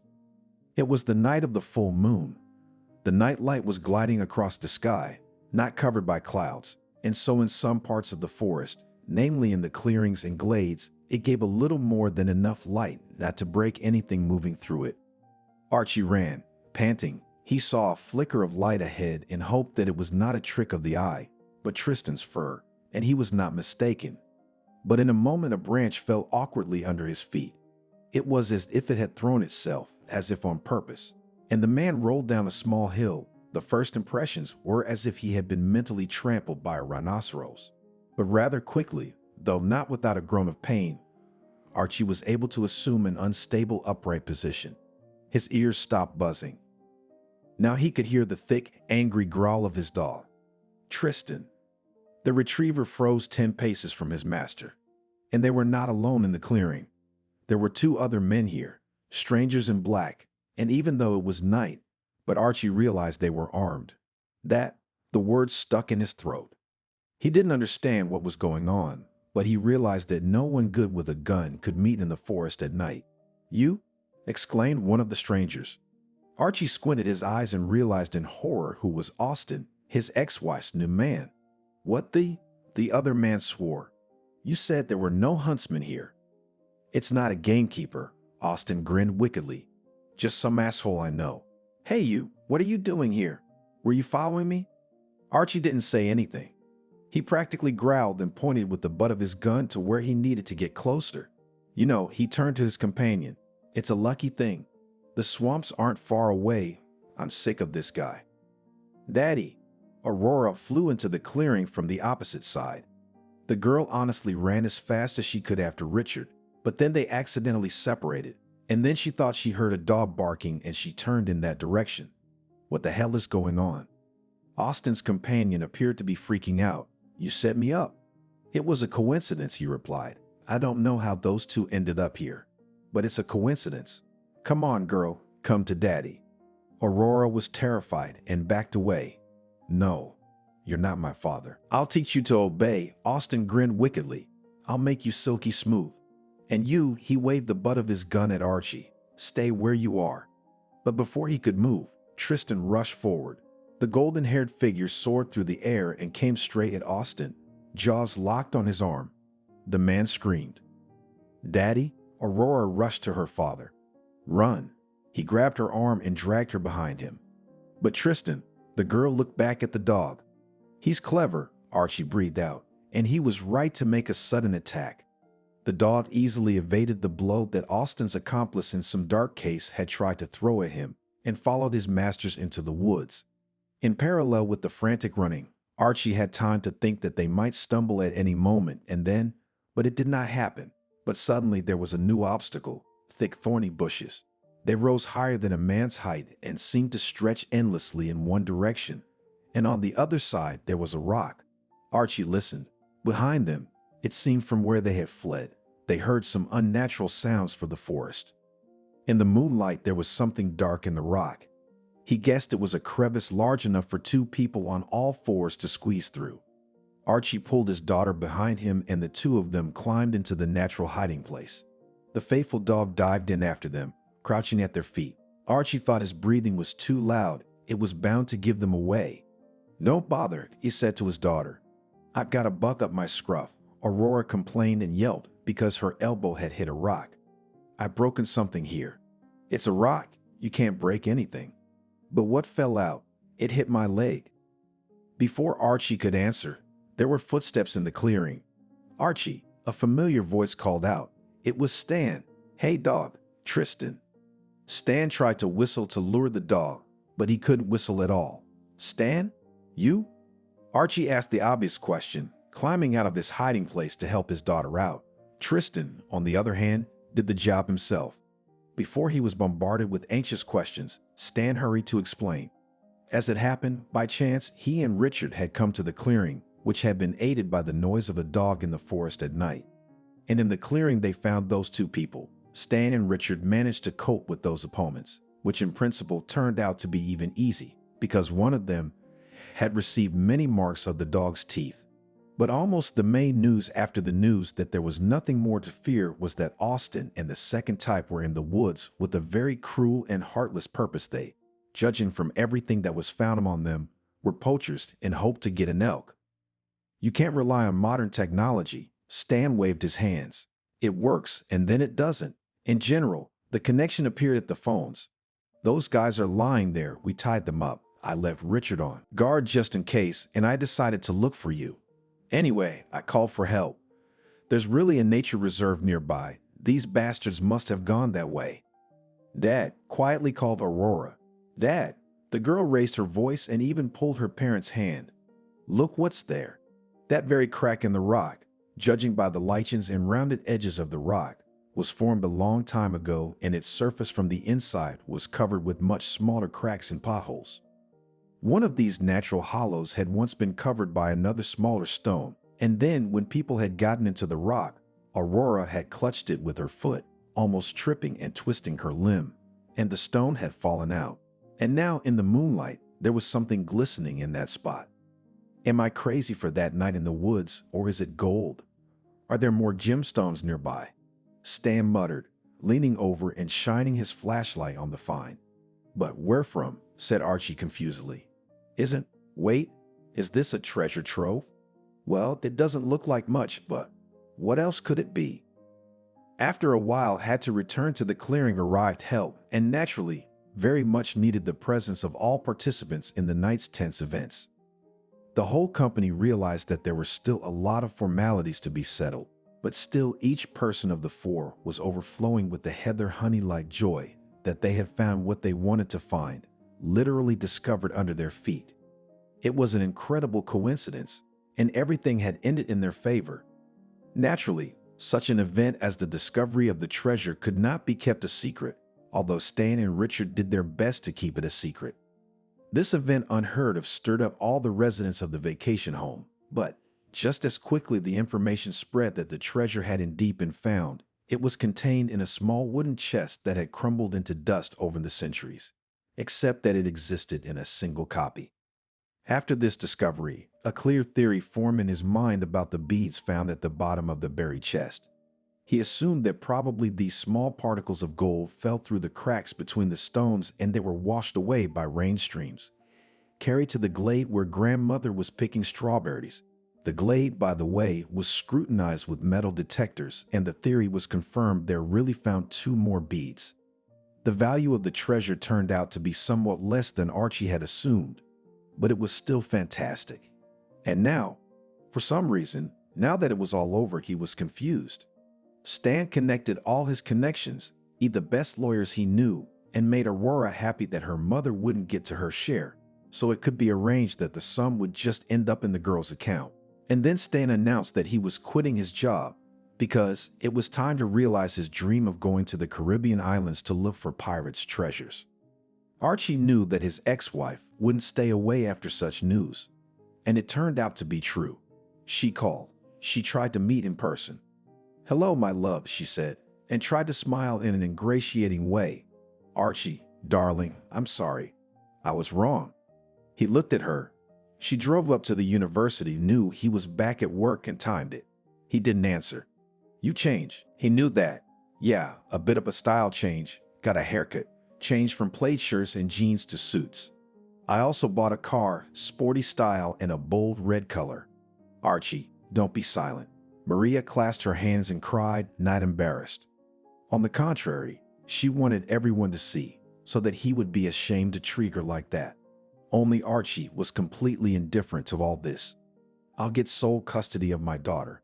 It's already decided. You picked Austin well, it shows what kind of mother you are, he told her, and then he just got in his car and drove away. Because he still had his own things to do. They were going to a restaurant with Aurora, Stan, and Robert to celebrate a friend's departure to the Caribbean. Also, Archie was going to stop by Ariana's house. He decided that Grandma Juliet deserved to get her share of the treasure too. Because if it hadn't been for her berry picker, it wouldn't have been found, and maybe it would have stayed in the rock for years to come. Ariana was shocked at what Archie had decided to do, and so far had been reluctant, but he decided that he would convince her to accept this fair reward, and then probably gently ask her out on a date. And Aurora, by the way, had already approved of the idea. His daughter, of course, was now living with him. Archie was starting a new page in his life, a whole lot of new pages, and he knew for sure that none of them would ever have room for his ex-wife. He was out of love with her, and the memories didn't even hurt anymore. Archie just felt free and happy. The month of December that year was unusual. First, for a whole week, an entire wall of thick snow fell. It blocked the road between the orphanage and the outside world for a while. Even the almighty Frederick, in his bus, couldn't get through the snowdrifts that covered the dirt road. He didn't try. At some point, the wall of snow became so thick that nothing could be seen. Finally, the snow ran out, and under its weight, the centuries-old fir trees bowed almost to the ground. Then Marta and the other girls and pupils, together with the principal and the driver, and the mothers of the educators, went out to fight. For several days in a row, they wielded shovels, spatulas, and scrapers. The inhabitants of Blackbird collected huge mountains of snow, which the children rolled over with delight. But as soon as this hard work was over, the heat arrived and everything began to melt. It was now difficult to walk from the dormitories to the school building because of the ice. At the end of December, the clouds began to thicken again. Everyone expected the new year to be beautiful and snowy. They set up a huge, fluffy Christmas tree in the courtyard and hung up the toys they had made themselves. Frederick managed to put a star on the top of the tree from a high ladder. After the snowfall, after working with the children, after decorating the tree, Martha had the feeling that her life would soon change. Soon, she would finally have the house she had always dreamed of. The school principal demanded that when he saw 8-year-old Martha with a mop, she should speak 3 times louder. The girl had never heard a kind word from him in her life. The principal was to be addressed only by his patronymic and with the greatest possible respect. He himself determined the degree to which he fulfilled the second requirement, and he was rarely satisfied. It is true that he conveyed indignation with words and used only human punishments. His favorite method of influencing disobedient children was to wean them off their devices, when they were forbidden to use phones and tablets. The director had realized a long time ago that the fear of losing internet access was very strong in the younger generation. In a way, he himself shared this fear. "Oh, John, the criticism is understandable," Martha replied obediently, wringing out the cloth. "I'll wash and polish it." "What? No respect?" The principal was indignant and then, lowering his voice, added, "I'll see you tonight at my house for our lesson, understand?" After saying that, he went to his office. Despite John's repugnant character, his approach to education deserved respect. If in other orphanages the children did nothing for themselves, in Myrtle, on the contrary, they were used to working from an early age. They cooked, cleaned, picked fruit and vegetables. John always said, "You're not children, you're little adults. My job is to make sure that you don't get lost on the way to old age, that you stop being a burden, that you stop being parasites. Only by working and striving to be better people will you harden, like a clay pot in the oven." Even at Blackbird, I couldn't do without staff. That's why, in addition to the 10 educating mothers, there were 2 cleaners, a shopkeeper, and a driver. The teachers came. They never stayed in the classrooms after 3 o'clock. Frederick took the older children by bus to the local school.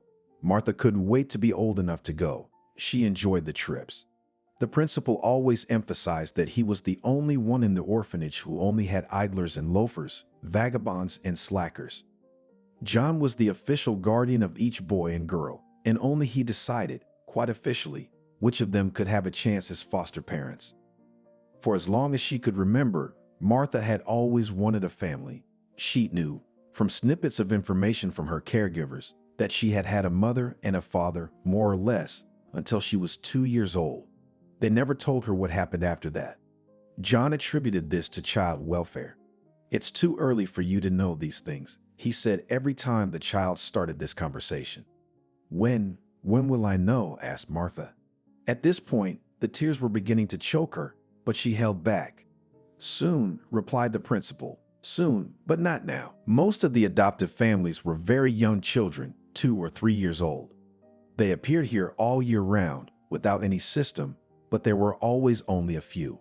According to John's cunning plan, his students were also supposed to take tests as nannies. Martha and her classmates were also nannies, feeding and changing diapers. Although some found these activities humiliating, the girl enjoyed playing with the children, dressing and feeding them as if she were having fun with a big doll. But this was the kind of child who didn't stay long at the orphanage. They probably didn't even have time to realize what had happened to them. Martha had high hopes for December because it was a time of miracles. No wonder she constantly received offers to make a wish, write a letter to Santa Claus, read the good luck. In general, if anything could change in her life, it was now, on New Year's Eve, the only time when the orphanage seemed quite bearable. Volunteers and clowns came to visit. There were New Year's games, quizzes, a bubble show, and they taught them to draw. It was all great, of course, but Martha wanted something more. She wanted to go home, go to her room and decorate the Christmas tree with her parents. So, in a letter to Santa Claus, whose existence she never doubted for a second, the little girl again diligently deduced, "Dear Grandpa, I want Mommy, Daddy, and a brother. P.S. and a new cell phone because the old one started running out of battery very quickly." At the end of December, with unprecedented snowfall, the school vacations began, which meant that there would be no classes for 2 whole weeks. The teachers were able to take time off from the negligent students, of which Martha was one. Her semester grades weren't great, but she didn't understand why she needed another one. The New Year's race is a completely different story.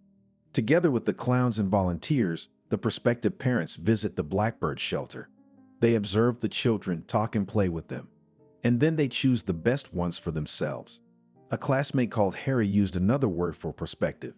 "They'll take you immediately when you're a puppy," Harry said, "or they'll keep you here forever." "Why?" asked Martha at the time. Harry, now almost 10 years old, seemed extremely intelligent and experienced. "Because neither you nor I are promising. And grown-ups only want people like you, obedient, not a nuisance and all that." Harry's version of his future fathers and mothers didn't sound like much. Perhaps he could listen to his future parents, and he certainly wouldn't upset them. Martha didn't even know why there was hardly any interest in her. Well, there was interest, for as long as she could remember, the uncles and aunts who came to the orphanage liked to play with her. Many were interested in her hobbies, her studies, and other things. But in the presence of strangers, she was shy and couldn't answer anything. She just mumbled and nodded, and once she even fainted. The school principal was tactless and bluntly told the guests, "Don't listen to her. She's behind in her development, but we still love her." While Blackbird was experiencing the excitement of New Year's Eve, the mood of the owner of a cozy apartment in Moscow was depressed. That year, Selena decided not to put up the Christmas tree, not to write a letter to Santa Claus, and not even to turn on the TV. Her husband accepted her decision with understanding. He himself couldn't stand the holidays, although she didn't go into details. Selena's woes had been dragging on for years. When she returned from her year-long trip around the world, she was horrified to learn that Maddie, her older sister, had died. No one had called to tell her the sad news. No one had told her the details. She had to hear everything from the police and the inquest. Lately, they hadn't been particularly friendly. Their views on life were 180 degrees different. But there was also something that could unite them. After all, her sister still had a daughter, Myrtle. In life, Maddie didn't allow Selena to spend time with her daughter. canceling her visits under various pretexts. Even when the baby was unwell, she refused to help. But at least she would call from time to time and send photos. She and Mady had no one else, no close or distant relatives, but they had friends in common. Those who tried and failed to contact the girl thought that she simply wasn't interested in her sister's life and death. The reason for the silence was prosaic. The girl was in the remote mountains, with no communication with the outside world. However, the feeling of anxiety from those days did not leave her. Now Selena blamed herself for having embarked on such a long journey of self-discovery and, as a consequence, losing Myrtle. At night, she imagined the child lying next to her in the cradle and saying something to her in her baby language. When the girl returned to her home country and recovered from the first shock, she immediately started looking for her niece. But by a strange coincidence, no one could find her. At first, they refused to provide information, claiming personal details. "They have different surnames," said an employee at a personal reception. "Do you have any of your sister's documents? Copies?" "No," replied Selena. It took her a year to confirm her relationship with Mady. They had the same mother, but different fathers and surnames. Then came the endless circles of bureaucratic hell. Selena, an artist and designer, was not fluent in the strange language she had to speak to the officials, and they were in no hurry to approach her and help her through her pain. "Where were you for a whole year after your sister's death?" asked the woman from the education department angrily. "Why didn't you come running immediately?" "I was out of the country," Selena replied. "You see," shouted the official. "Are you sure you want this? What if you want to leave the country again for a year?"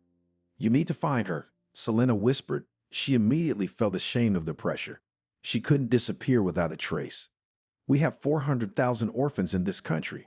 The woman continued to scold her. "Do I have to check every single one of them?" Then she received 2 consecutive rejections. The girl with Myrtle Lansky's details was not registered in the orphan registration system. And what does that mean? Anything. Lost, mistaken, detained, adopted. The information is confidential and will not be released to the public. Each flaw made Selena feel disappointed in Sal. Had they really adopted the child, given her a new name and surname? Could she not even hold her hand and show her something important? The girl must have been 8 years old. Her last attempt to find her niece was 2 years ago. After that, Selena didn't feel strong enough to keep looking. But recently, a man with the most romantic profession in the world, a private investigator, came into her life. He supported her in her reluctance to create a New Year's mood, but he put a surprise under the tree for her. "Darling," he said with a smile, "I did everything I could and couldn't do." And there was a light at the end of the tunnel. It turned out that Anthony wasn't just listening to her endless story about the loss of her niece, but was gathering information bit by bit. In a matter of months, using authorized and unauthorized techniques, he did what it had taken her years to find traces of her niece. "There's a rather strange orphanage," Anthony said. "Experimental or something. Can you believe it? There's hardly any staff." "Is my niece there?" asked Selena hopefully. "I don't want you to take too much notice of that," she admitted frankly. "I have a complete list of children here, as you can see. If anyone finds out, my license will be in tears. So don't tell anyone. There's no Myrtle Lansky, but there is a Martha Linsky." "What if it's a coincidence?" "There's only one way to find out," Anthony said. "We have to get in there somehow and find out. After all, you're a close relative. You should know." "Oh, love, if only it were that easy." "They'll have an open house next week," said the private detective thoughtfully. "It's a long drive, of course, but if we go right now, we can get there." "I don't know if I'm ready," Selena whispered. "What if it doesn't work out again? What if I'm disappointed again?" If someone had asked her, "What's your name, Grandma?" she would have thought for at least 5 minutes. What is it really? At the age of 70, the cleaner at the Myrtle orphanage was full of strength and energy, even if she sometimes forgot her name. Just kidding. She had several dozen students under her command. True, she didn't have to line them up and teach them anything. All they had to do was accept the job of cleaning the premises. It was a simple job, but one that was in high demand. Betty discovered that the children liked her very much. In fact, boys and girls can also be strict. Behind her eyes, they called Vasilievna by a funny nickname, the Flying Dutchman. The rougher ones joked that the old concierge was already counting the absences at the cemetery. But she didn't know all this, didn't hear or notice, and therefore had a good opinion of her children. The only one who made her very uncomfortable was the director, John, a man of 35, with no family and no children. A career man, a passionate man. That's the kind of man who keeps the country running. He spent day and night at the orphanage, but the children never heard a kind word from him. He often shouted at them, believing that this was the most effective way of getting his message across. Recently, Betty witnessed this behavior again. "If you behave like that, you'll go straight to reform school," the principal reprimanded another boy. His crime was to sneak into the kitchen late at night and steal a loaf of bread. But he was discovered and caught by the store owner. "Forgive me, 7-7, cried the boy. "I was so hungry." "What did you call me, you rascal?" "You'll have a good breakfast," continued the director. "And you had a very good dinner today. Did you know that overeating is a sin? I'll leave you without braces for a month, understand? Tell your mother, the teacher, and I'll make sure she takes action, and we'll take it to the council." Betty didn't understand this strange ban on keeping sweets in children's rooms. Her grandson, who had left school a long time ago, couldn't live a day without jam, marshmallows, And he grew up as a normal person, never going to jail. But he hasn't abandoned his childhood habits. He still craves something sweet. "Betty," the director spoke out loud, although he tried to keep his voice down when addressing the old woman. "You should be more careful. Yesterday I found dust." "Aha," replied the grandmother. "Whatever you say, John, you're our golden man." "I congratulate you on your respect," said the principal. "But I ask you to fulfill your obligations." All the old cleaner did was mop the floor on the second floor, in the wing where there was a common room and the director's offices. She occupied 2 of them, one for sleeping and one for working. When Betty entered the living room, she couldn't believe her eyes. Did John's salary really afford him this luxury? The room itself would be more suited to a hotel than an orphanage. For one thing, the room was really big. Secondly, during the repair and creation of comfort, money was obviously not spared or counted. Decorative painting of the walls, plastering, air conditioning, and other attributes of a successful life. To open or close a window, you didn't have to pull the handle, but press the buttons on the remote control. If Betty hadn't been a cleaner at the orphanage, she wouldn't have known that this miracle of technology existed. In the corner was a single bed, but what a bed! On the left there was a remote control, no longer wired, that allowed you to adjust the softness, the inclination, and the various types of massage. A leather sofa with a perfect surface, an expensive coffee machine, a luxury wristwatch, a telescope, a huge laptop, headphones that looked like they had come off the page of a magazine about the distant future, and also a shower cubicle that looked like the escape pod of a spaceship with so many buttons. And all this had to be cleaned with different cloths and means. God forbid we should mix everything up. "Betty, you're the only person I can trust," the director told her. "I can't trust anyone else, only you." "You're gold, not a human being," replied the cleaner. "I'll do anything, don't doubt it." John loved compliments, but he hated dust and dirt. If he saw a single stain, he was furious. And when the coronavirus epidemic hit, the director went crazy with caution. For a whole year, he kept volunteers and adopters away. Perhaps he was right about one thing. Betty herself was so ill that she almost gave her soul to God. After a month's absence, she returned to the orphanage and was amazed to see that the director's 2 offices were spotlessly clean. "I ask you one thing, Betty," he demanded. "Don't let anyone, and never dare to enter my room. You're responsible for that with your head." "And who's coming in, beautiful?" asked the cleaner. "Who's coming in?" The principal was surprised. "The children. They're going to come in here and ruin everything. They will." That's how Betty lived her life, without remembering her name. Anyway, there was no other job in town. Blackbird had built his nest 10 kilometers from the big city, not far from the forest and his hometown. And even though he didn't get paid much, he still loved the orphanage. And he cried when he saw the children without parents.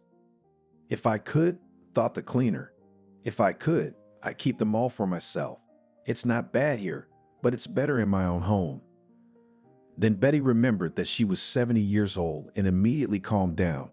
She filled a bucket with water, took a mop, not a mop, but a mop not made of cloth, but of fiber, and went to clean the second floor. But one day, as she passed the principal's office in the afternoon, she heard something that took her breath away and made her face turn white. "Why, John, you're a golden man," thought the janitor, her heart clenching. Martha knew how to keep a secret. In her orphanage, if you said something in secret, you were laughed at. Children don't know the difference between half measures. They either love with all their heart or hate with all their soul. That's why I didn't have any close friends. If you tell someone a secret, tomorrow the whole orphanage will know. "You know something, Harry," he told me one day, and Tim looked at me, and he smiled. Really, he smiled with malice. He looked at you like that. The next day, the whole orphanage called them boyfriend and girlfriend. Martha was embarrassed, but Harry rolled his eyes and told her that he hadn't spoken to anyone about it. After the stories had been repeated several times, Martha realized that no one could be trusted. Rumors were like eyelashes. You could live with it, but it was unpleasant. A year ago, Martha had a secret. What a secret. Now she and John had one thing in common. Not often, not even every week, he invited her to his office. But it wasn't an office where just any student could go. Martha had access to the most sacred place, the principal's room. Like Bethy, she was struck by the beauty of the room. Officially, her nightly visits to John's room were called self-knowledge sessions. It all started with the principal reprimanding Martha for her developmental delays. And he said it so often and so convincingly that the girl believed him. D in math, she listed. C in geography. If she keeps this up, she'll go straight to the bar. Do you hear me? Martha had no idea what a panel was and was too embarrassed to ask. Her lessons with the principal were no less strange than the mysterious word panel. He would play videos for her on his huge laptop, let her look at the moon and the stars through the telescope, and he would tell her things, tell her things, tell her things. Although Martha was only a child, she knew something was wrong, but who could she talk to about the principal's strange pedagogy? She was the most important person in Myrtle's life, and she had no idea that she could complain about him to anyone and reveal the secret they shared. "John?" he asked, gathering his courage. Kathy had met relatives last week. "Far away, yes." "Where?" asked the director, boasting. "Well, and what's his name?" "Sit down, you two. I told you to study geography." John scolded her. "Learn geography and math. Without them, you'll never achieve anything in life and you'll end up, you know where? Right next." "Let him look for relatives," Martha explained, her eyes downcast. "What if I have them somewhere?" "No," said the director. "You're an orphan, alone as the wind in the field. Alone like a star in the sky. The neighboring systems appear to be close together, but in reality they are light years away. It would take a lifetime to reach the nearest one. And if you look for it," Martha continued, but not so confidently, "it's a waste of time," shouted the director. "Get over here. Let's start the lesson." The girl blushed immediately. Here at the orphanage, she had many subjects. John treated the children like adults, which he didn't have time to repeat. And in addition to the usual math, English, geography, and other subjects, they had very interesting ones.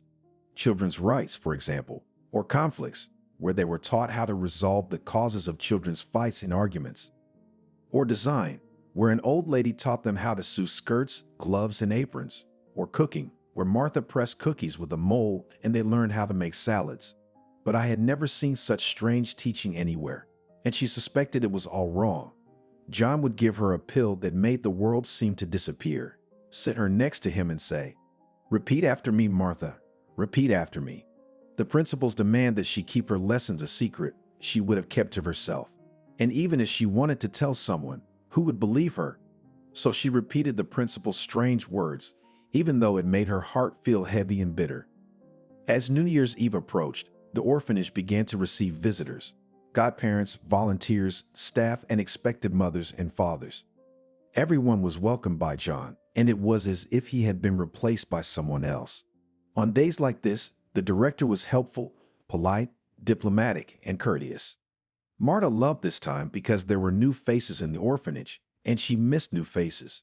She wanted the guests to radiate joy and joviality, because there were those who shed tears and held their children close to them, stifling their sobs.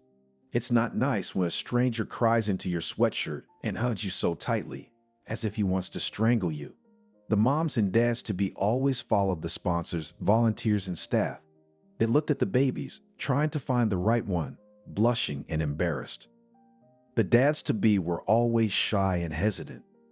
There were some that John literally had to take by the hand. Others feared the children like fire, and others tried to talk to them as if they were dogs. And they were genuinely surprised that a little boy of 3 or 4 could make sense of seemingly difficult questions. Once, Marta overheard a conversation between a serious man in an elegant jacket and his wife with a face full of ointment. 911.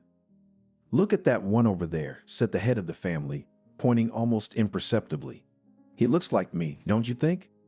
"But we always wanted a girl," objected his wife, pouting. "Look how pretty she is. Tall, blue eyes. You can tell she has noble blood. Like you and me, my dear." "You what?" Her husband interrupted her in a whisper so loud that half the orphanage could hear. "This so-called beauty?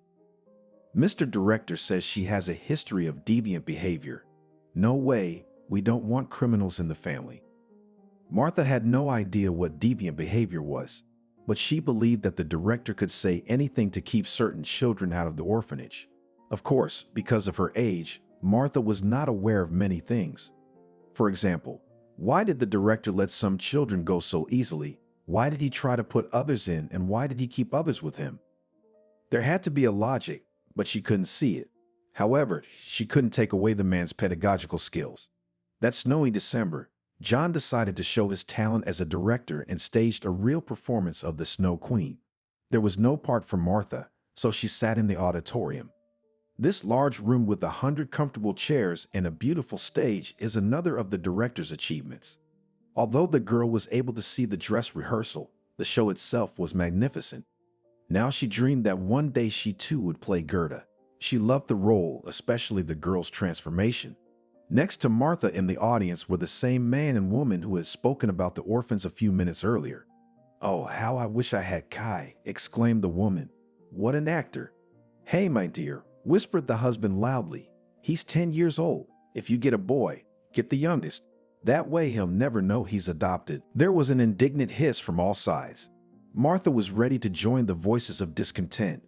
But John had given her his strange lesson the day before, and now she couldn't concentrate on anything. Some of the guests were asking her questions, trying to get to know her, but she couldn't answer. She wandered and listened as if she were half asleep or in a fog. However, some guests could be persistent. After the presentation, a beautiful woman with white hair and blue eyes approached her. She was accompanied by a man whom Martha immediately dubbed, in her childish mind, a guard. He kept looking around, adjusting his jacket from time to time. "Your name is Martha, isn't it?" asked the woman with a smile, taking a seat. The girl nodded. "My name is Aunt Selena. My lover and I were looking after the children and we saw you. You're wonderful. Would you like to have some tea and talk to us?" Marta wanted to answer, "Yes, I was always waiting for one of the guests to take me by the hand and lead me to the closet. We talked about everything, and then we were mother and daughter. And then we'd go far away from here, far away, wherever the eye could see us." But her tongue was stuck to the roof of her mouth, and she refused to obey. So instead of giving a meaningful answer, she just opened and closed her mouth like a fish. "What about tea?" asked the woman fearfully. "You drink tea, don't you, dear?" Martha remained silent, opening her mouth like a fish. Suddenly, as if out of nowhere, John appeared with his characteristic smile that he always gave his guests. He approached the beautiful woman and whispered something in her ear. But unlike the other adults, she did not or move away from Martha, but reacted rather abruptly. "I appreciate your participation," she said, "but I want to talk to Martha, and that's what I'm going to do. Anthony, bring us 2 cups of tea, one large and one smaller." The guard looked at the director with an icy stare that made him swallow nervously. The staring match, as Martha called it to herself, lasted at least 5 seconds. But John lost. He blinked, then pulled himself together, put on his characteristic ceremonial smile like a tie and said in his most admonishing tone, "It's good that you have your own head on your shoulders," he said. but don't forget who's in charge. The next time there are such aggressive guests, perhaps I won't let them enter the threshold of our glorious house."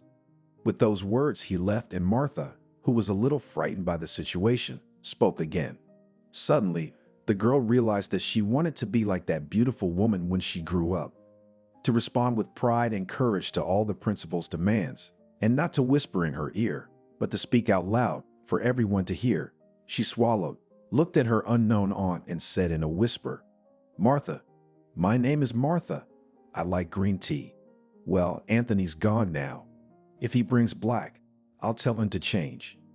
Black is fine too. I'll take anything with sugar. Martha, my daughter." The woman greeted him with a handshake.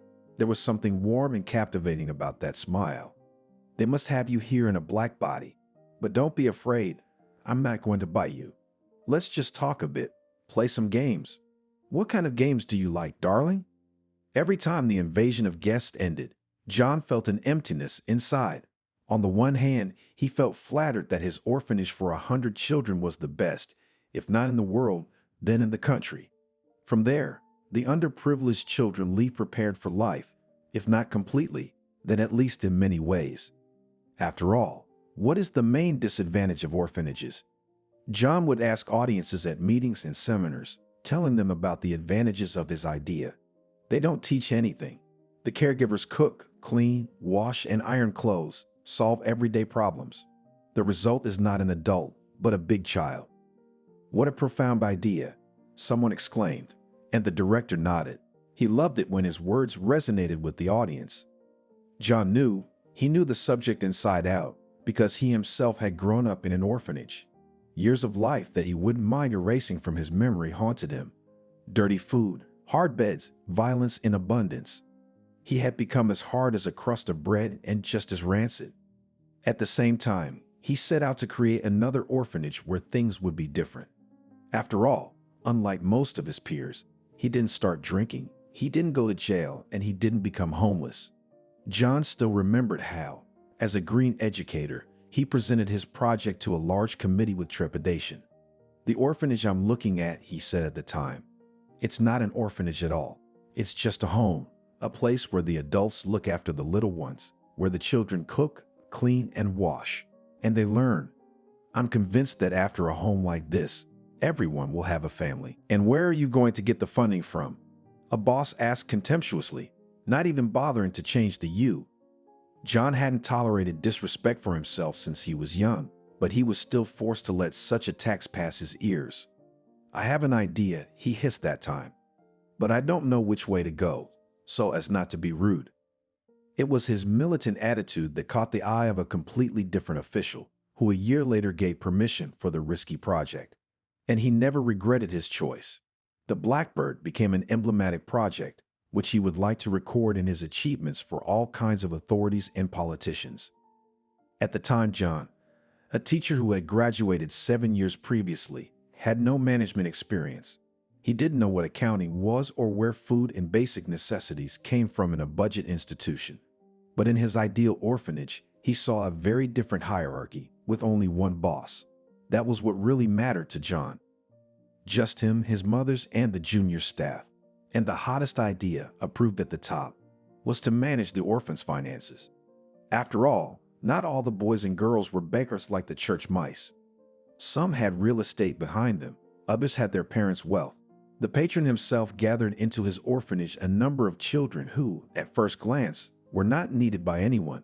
But thanks to them, there was a sum of money in the institution's accounts that could be used in Myrtle's interests. Everything was going well: honor, respect, financial resources that one can only dream of. But yesterday, "This is unprecedented," he shouted, sitting in his office. "Unheard of." "No way," exclaimed John to whom knows who. "These rich newcomers want to take my little princess." His goal, to which he has dedicated 5 years of his life, and will dedicate even more, it was for her that he gave up his career, even temporarily. It was for her that he invented new ways of teaching. And how did Martha repay him? Total betrayal. Blackbird was different from other orphanages. For example, it had its own bus that took the children on excursions or to the lake in the summer. John managed to negotiate with celebrities actors, musicians, bloggers who would visit the orphanage and work with the children. Not as often as he would have liked, but it was better than nothing. However, Martha had nothing to compare it to. She had always lived here for as long as she could remember. "What were you talking to them about?" asked the principal menacingly. "Answer me quickly." "I don't remember," Martha admitted honestly. "She was my aunt. And me, after your lesson." She couldn't string two words together, to be honest. The principal blushed and started to swallow, just as she had done yesterday. But she quickly pulled herself together and continued her questioning. "I hope you haven't told them our secret," said John, and in his voice the girl heard unusual notes. "Are you afraid?" "No," replied Martha. "Of course he's not. He doesn't remember anything." "He doesn't remember anything?" "Yes, I remember. We certainly didn't talk about you," said Martha. "It's all right. Behave yourself. Don't ever go near that woman again, do you hear me?" "Why?" The girl was surprised. "She said she wanted to take me away." "Take me away? Can you imagine?" "She wanted to tell the principal that she hoped to have her own home. She could already see her own room. Very small, just enough for a bed, a table, and a cupboard for toys and clothes. But it would be enough for her, not too much to make her happy. But the principal wasn't willing to listen to her, let alone share her hopes of happiness." Suppressing the urge to scream and shout, John began to laugh. He picked Martha up, put her on his lap, and began to tell her how entreating adults were. How they gave her hope, filled her young heart with expectations, and then betrayed her. It sounded convincing because the principal of the school is a very experienced man and understands literally everything. "But why?" the girl asked, crying. "But why? What did I do to make you betray me?" "You didn't do anything, but that's what it's all about. They betray you just because they can," replied the principal with a smile, wiping away the orphan's tears. "Come on, repeat after me, little girl." And he began to repeat the words, which sent shivers down Marta's spine. But suddenly she felt good and calm, and began to say what John wanted her to say. Even without the pill, Anthony believed that he had never really loved, and that there was no room in his heart for any life feelings. What's more, he had a bad experience in his life when he got married, but he wasn't rich enough for his wife. She constantly reproached him for his service in the organs, his constant absences and obligations on holidays, his derisory salary. And when Anthony was ready to be fired, she packed her bags and left. So he was left without a job and without the woman he loved. Then Selena was his salvation. And now he had to throw himself headlong into the maelstrom or disappear from her life. Which was the right thing to do, he still hadn't decided. It took him 3 days to understand the information he had received at the orphanage. Then a little longer to get more. His first boss and mentor in life always said, "He who has the information dominates the situation." "This John guy seems strange to me, frankly," said Anthony, sipping his coffee. "And oddly enough, I decided to do some research on him.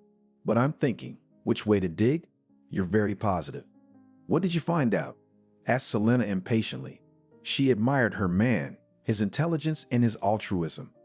"Well, I won't bore you too much. I analyzed the case from a financial point of view," explained the private detective. "And believe it or not, it's a very strange orphanage.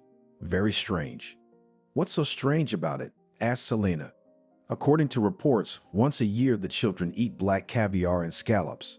They also eat oysters, mussels, and prawns. They can't help but live wonderfully. In recent years, this pal, John, bought the orphanage an expensive bus, a telescope, a whole collection of machines. Should I go on?" "I don't know what you're getting at, dear." Selena shrugged her shoulders. "I don't understand anything." "I don't think all these delicacies and other goodies reach the orphanage," she said.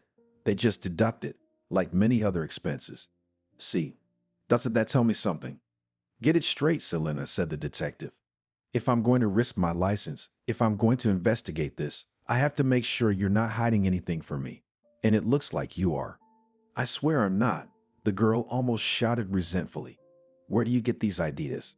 "I'll explain," said Anthony, and reached for a cigarette. Then he remembered that his wife didn't like tobacco smoke and immediately threw the packet on the table. "The question is, where did this John get the money for so much entertainment?" Finances that can be obtained from somewhere and then spent on luxuries or written off, so to speak. From where? Asked Selena. Anthony scratched his chin thoughtfully. Either his wife really didn't know anything, or she was feigning surprise. However, in the 6 months they had been together, he had gotten to know her inside and out, and she was a terrible liar. And she was a terrible liar. Should he believe her?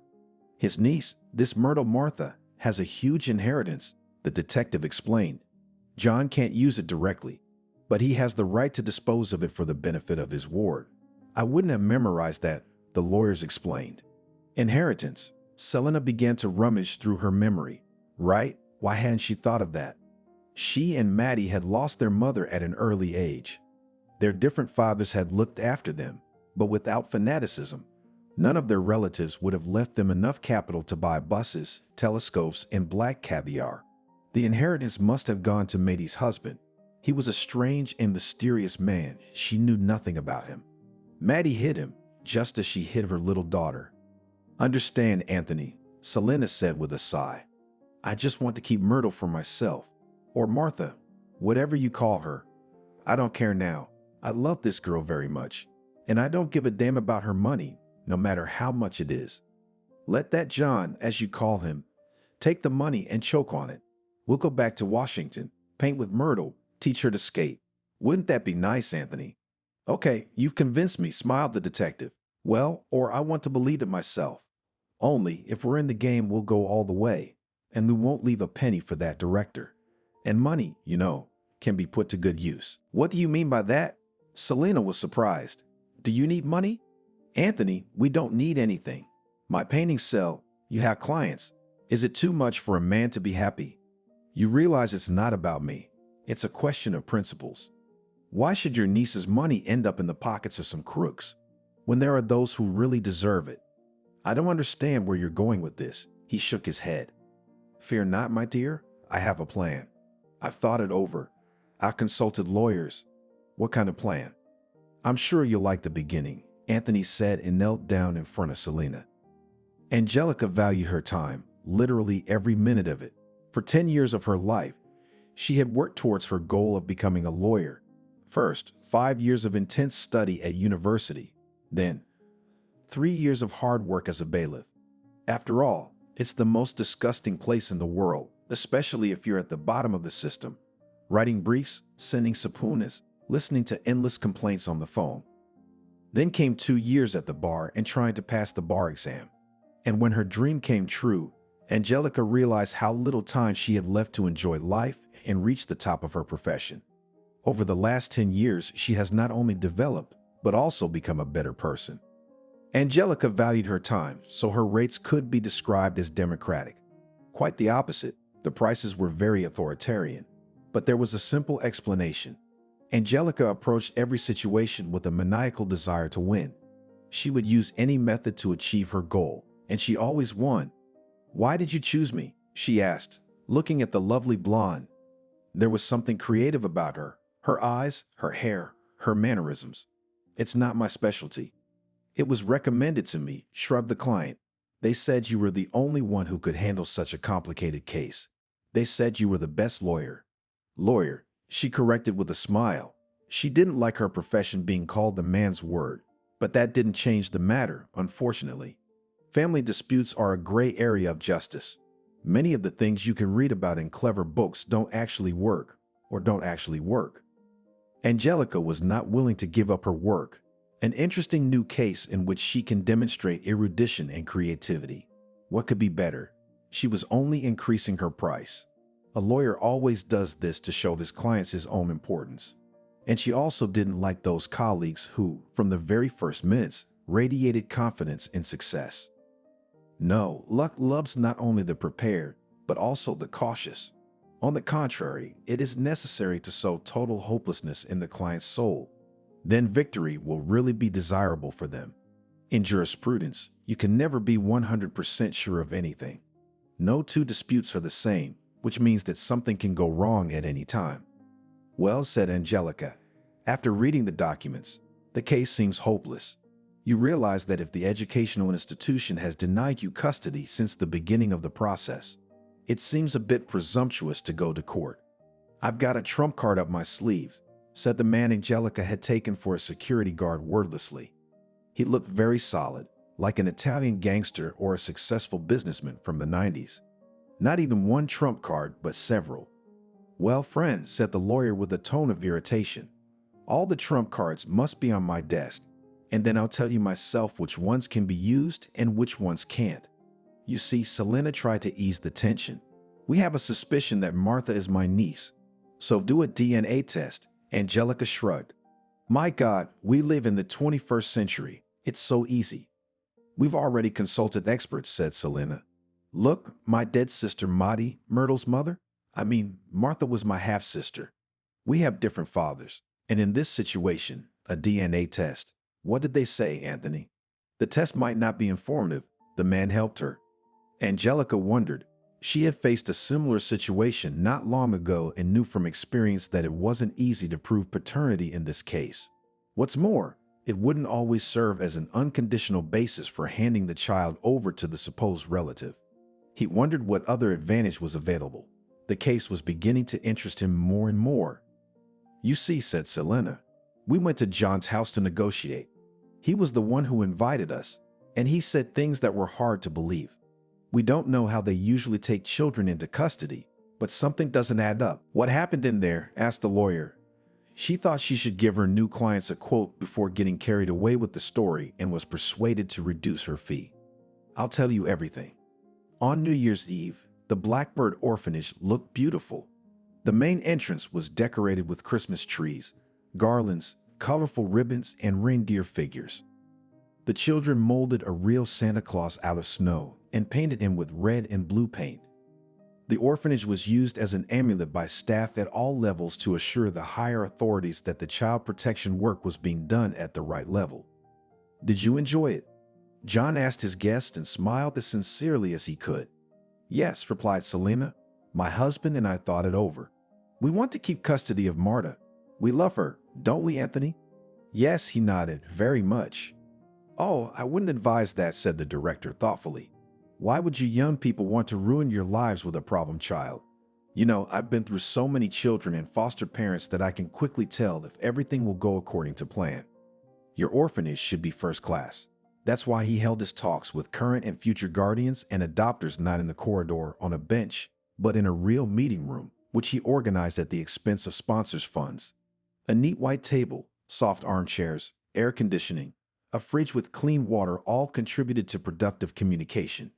John believed he could convince anyone of his righteousness. And in such a favorable environment, Mr. Director, said Selena, holding back an internal explosion of anger. We're not saying that we have to welcome you into our family now. We are outsiders, as you noted on the open day, but we're not short of money. We've rented an apartment here, bought a crib. Anthony is already looking for work. He's in demand. Oh, young and green. Look, it's not about material objects. El Merlo has the best facilities in the country, I assure you. The children have everything, and it's unlikely that you'll be able to give them more. It's not necessary. Martha is just a very difficult child. The director was silent for a moment, as if savoring his own words. You know, I have a special sentimental feeling for her. She came here when Blackbird was only 6 months old. What happened to her parents? Asked Selena. Don't ask. The director dismissed her. Anyway, I'm not going to tell you. You know we can't divulge confidential information. Well, Martha literally grew up in my arms. When I built this house, I was young and romantic. I felt I could replace a family for the little ones. Thank you for your candor, she interrupted, but I still don't have an answer. Don't interrupt, listen to me, demanded the director. No respect. So in all the years I've watched Martha grow up, oh, there's no optimism. She has no friends. She has no hobbies. She has no interest in anything. As you can see, she can barely speak. I'm afraid he'll need constant supervision, even after he comes of age. Are you prepared for that? You won't come running back to me in 6 months and ask me to go back to the way things were before. We're not afraid of difficulties, Selena interrupted him. I really don't know how to convince you, I swear, but we're willing to work with Marta. She's got me so hooked, right, Anthony? Ah, smiled John. He saw that soft persuasion wasn't working and decided to use hard power. You think you've come to this place and can buy everything? Well, you should know that there are some things that aren't for sale. And one of those things is my goodwill with Mom and Dad. If you want to be Martha's guardians, my answer is no. There was silence. If Anthony was prepared for such an event, it was as if a bucket of cold water had been poured over Selena. Suddenly, she felt cold and shivered. The man held her hand with the wedding ring, but even that had no calming effect. "Let's go to court," whispered the girl. She couldn't believe what she was hearing. "We'll complain everywhere. Everywhere." "Do what you want," the principal waved his hand. "Complain where? In the media? The information is confidential. I've said that many times. If the story goes public, you won't be able to welcome a child into your life. Not just welcome a child, but set foot in the door of the orphanage." "You've thought of everything," Selena whispered again. "But why?" "Oh, don't try to flatter me. However, I am an educator and an experienced one. That's why I'm offering you something more. Listen to me. Listen to me carefully. I won't suggest it again." Martha recalled the events of that strange day and realized that she had to give her white-haired aunt a chance. Yes, she could betray. And yes, she could give hope first and throw it away later. To know whether she would do the right thing or not, you had to trust her. That's what Martha was going to do. A week after meeting her beautiful aunt, who had told her so much about her home and her family, Martha became very ill. She literally went to bed. On the first night, the temperature rose to 40 degrees, and her ecstatic mother even wanted to call an ambulance. But Juan strictly forbade her to do so. He ordered measures to quarantine her cell, not to let anyone out for 3 days, not to use telephones. What's wrong with telephones? The teacher asked himself. They're children. They sit on their phones all the time. They eat, they even go to the toilet. And when you call, they don't pick up the phone. They don't listen. "Tell me, have you ever heard of tick-tock-tock?" asked John in his arrogant voice. "Well," replied the teacher, "you don't want a video of sick children from Blackbird, as they say. Go viral? Become a trend?" The mother educator closed her eyes. Tick-tock, of course, she had already heard, but the rest of the witty words she didn't know. However, from the principal's tone, the correct answer was becoming obvious. "No, of course not," she replied. "I don't want viruses or anything like that." "Sir." John helped her. "Director." Unlike his subordinate, he didn't seem scared. And not just because a short-term rise in temperature above 40 degrees wasn't dangerous for the child's health. It was because so far everything was going exactly according to plan. And John liked it when he didn't just control a situation, he controlled it. After waiting a week after the unfortunate conversation with the arrogant blonde and her idiot, the principal ordered an outdoor physical education class. And right afterwards, he gave Martha blueberry ice cream, her favorite treat. The main thing now was not to overdo it, to monitor the girl's condition. She better be sick for a month, no less. She took a nursing course at the Pedagogical University. With them, he managed to work part-time in the afternoons and evenings at the local hospital as a stretcher bearer. Excellent experience, although the work is disgusting. However, as young John didn't ask his temporary colleagues to call him a nurse, they didn't listen to his requests.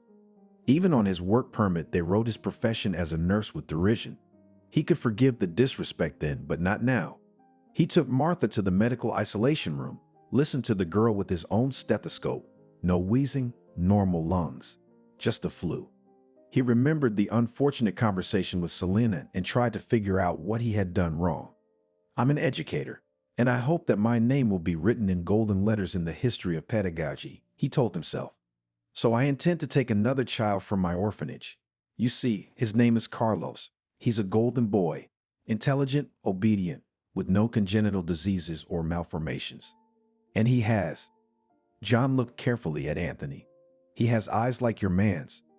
"We don't need another baby," Selena interrupted him. "We've come for Martha and we're going with her." "You need to understand something important," John said in the driest voice possible. "The Blackbird is me, and I alone decide who leaves here and when." "I'll give Martha a negative opinion on your application," shrugged the director, "and you'll leave here the same way you came in." The conversation ended. Then he got up from his chair and left the meeting room. The hidden video camera was still recording the situation, and Selena seemed ready to say what she thought about the director's intransigence. At least that's what John was counting on. But the Muzzy did the strangest thing. He put his arm around his wife and kissed her warmly, a furtive move. The director took Martha's temperature again. It's a bit high, 40 degrees. It needs to be lowered. He mixed an algin and other ingredients, prepared a triple and treated the girl's thigh. He liked her, a very pretty little princess, and he wasn't willing to share her with anyone. The injection was painful. Although John held Martha, she was still squirming violently. "Don't be afraid, darling. I'm here for you," he told her. "I'll never leave you. Do you hear me?" Yes. The conversation with the lawyer had given Selena timid hope. Of course, she wanted to hear that the woman would solve all of her problems and give her the results she wanted. But the lawyer was measured in her predictions. Should she look for another specialist or hire two at once? Unfortunately, her financial resources were not unlimited. If you use your money so thoughtlessly, you'll quickly run out of it. "Are we really husband and wife now?" asked Selena as they left Angelica's office. "Of course we are," smiled Anthony. "But tell me honestly, does a stamp in your passport mean anything to you?" "Of course it does," said the girl enthusiastically. "If it didn't mean anything, would you shy away from it like the devil from incense?" Anthony remained silent. Both the first and the second time, he had married impulsively, without the slightest fear of that same stamp in the passport. Only his ex-wife wanted a lavish wedding. In an effort to please her, he, a green lieutenant, rented an entire hall in the restaurant, hired a photographer, musicians, a host, and even released balloons into the sky. He went into debt and spent a year refusing everything to pay for it. The first marriage fell apart like a circle in water.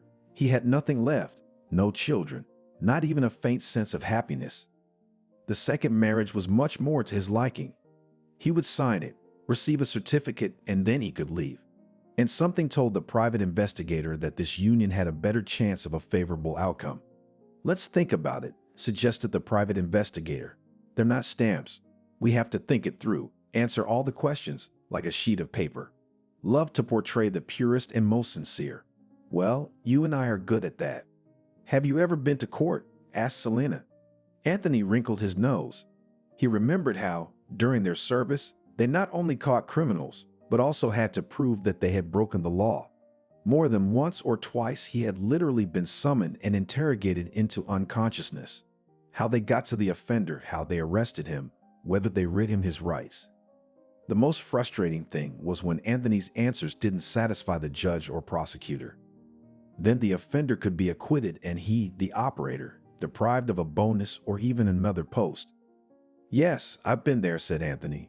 "I'll tell you what, the main thing in a trial is not to talk too much, only what they want to hear from you." "How do I know what they want to hear?" asked Selena. "Angela will certainly explain everything to us, and she'll tell us." "Angela?" The girl was indignant. "Is that what you call her? Do you know her?" "I'm sorry, dear." "No, let's talk about this later, so there's no confusion," said Anthony. "It's okay. I'm not offended. I call all the women who play on our side family. Understand? Besides, putting you and her side by side, well, the choice is obvious, I guess." Selena now felt bad for having raised her voice to her husband. She still didn't understand how he had dared to ask her to marry him. And not only had he asked her to marry him, he had also arranged the wedding for the following day. Of course, she had imagined the wedding differently. A fancy dress, veil, guests, photographer. But really, who could she call? She had no friends here, no family. "Anthony, you came into my life like a lottery win. I'm going to worry all the time that I've won you by mistake, or that you've been stolen. Do you believe that?" The private detective was embarrassed by the sentimentality, and in his previous job, he was used to hiding his emotions. You always have to be the brave, strong guy who wins, no matter what. And stress is relieved with alcohol or by running around Washington at night. I had to get used to a new, respectable, exemplary way of life. "I want you and me to talk about it," he said, "and think about whether Angelica needs to know." "What's it about?" she asked. "While we were there, I went out for a smoke. Can you believe this orphanage has a smoking room? For guests with pipes, no less. But I was doing some work. I talked to one of the employees. And what did she say? She thought I was a policeman, so she confessed me as a priest. It doesn't sound very believable, but then why would she lie to me?" The disease was disgusting. It was as if Marta was in a whirlpool, came to the surface and sank again. Sometimes the high fever would pass and she would feel almost fine. Then the illness would return with renewed vigor, trapping her in bed.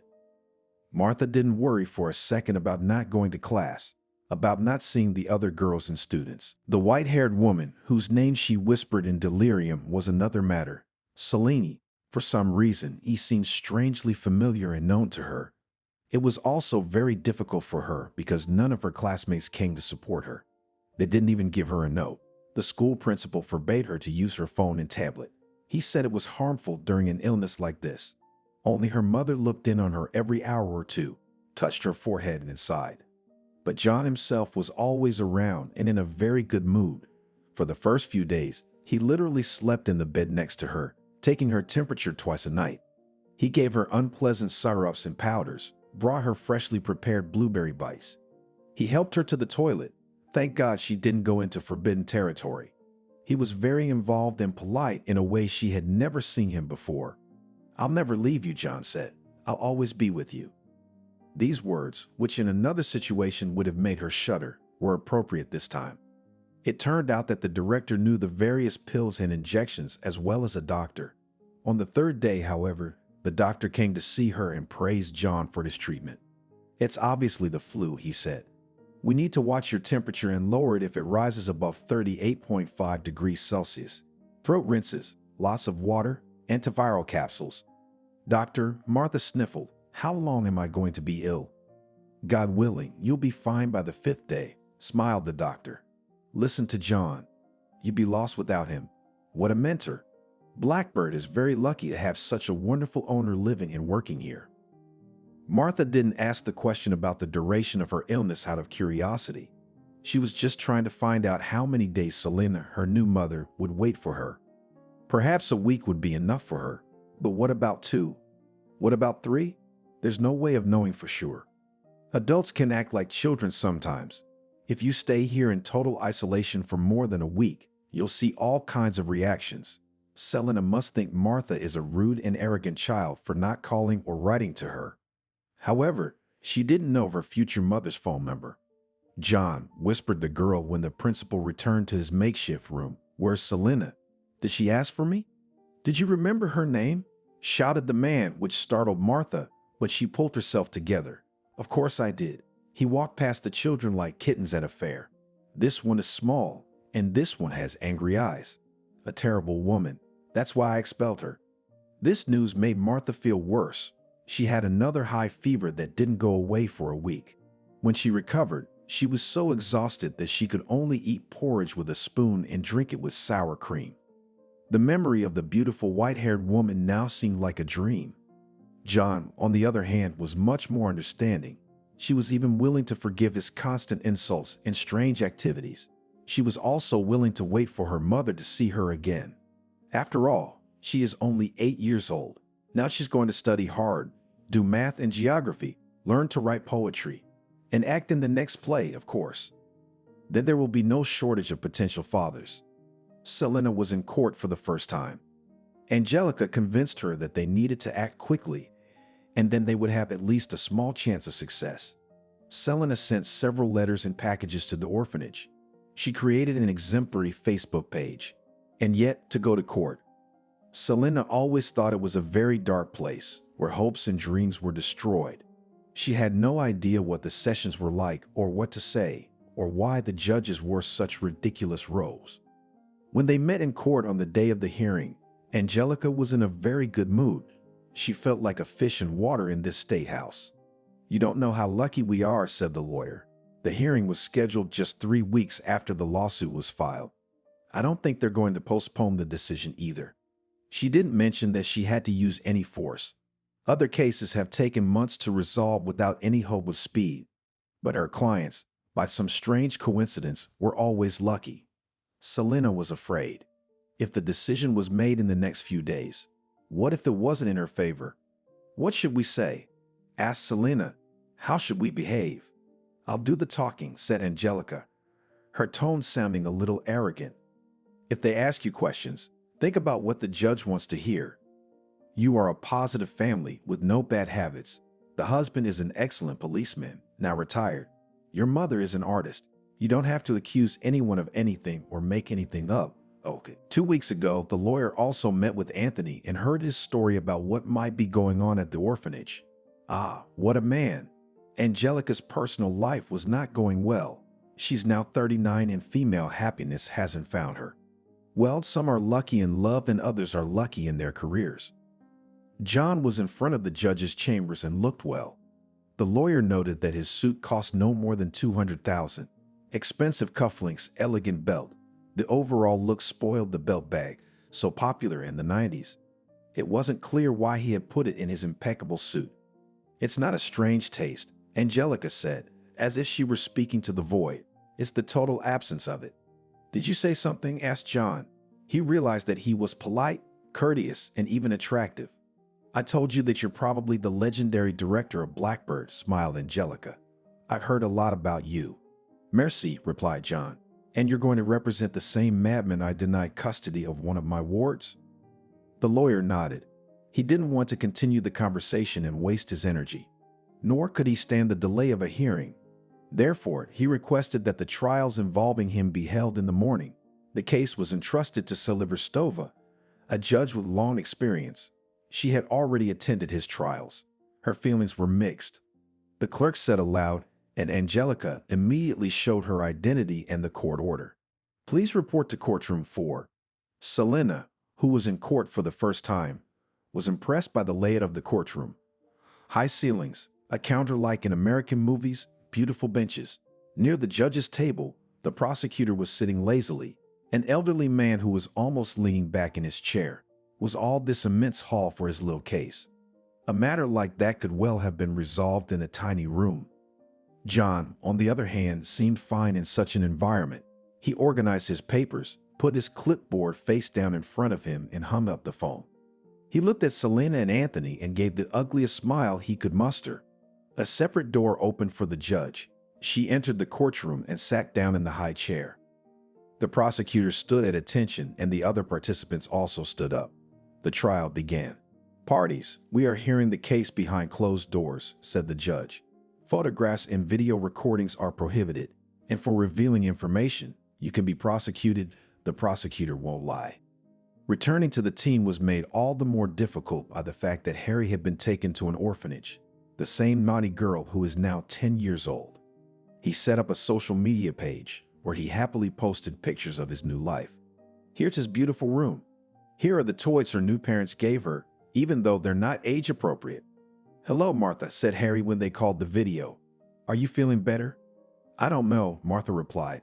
It all happened so quickly. You and the family. Don't worry, they'll take you too, the former classmate said confidently. The most important thing is that you hold your line.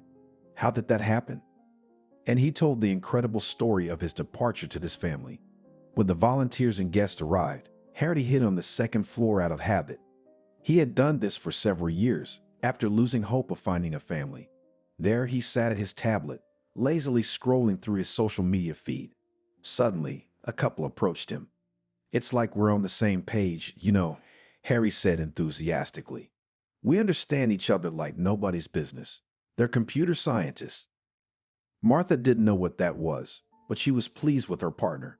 The conversation with her had taken a lot of energy out of her, and she had to lie down on the bed to get some rest.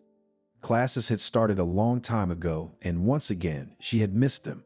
So she would fall behind again in math, geography, and English. She sat down at the table, picked up the textbooks, and started reading them. And if something wasn't clear to him, he looked up a video lesson on YouTube and tried to solve the problem. It turned out that the internet wasn't just full of funny videos and crazy pictures. The guys and girls on the screen could explain any subject just as well as their teachers. And now she finally understood fractions, even though her math teacher had tried very hard to convey these mysteries to her.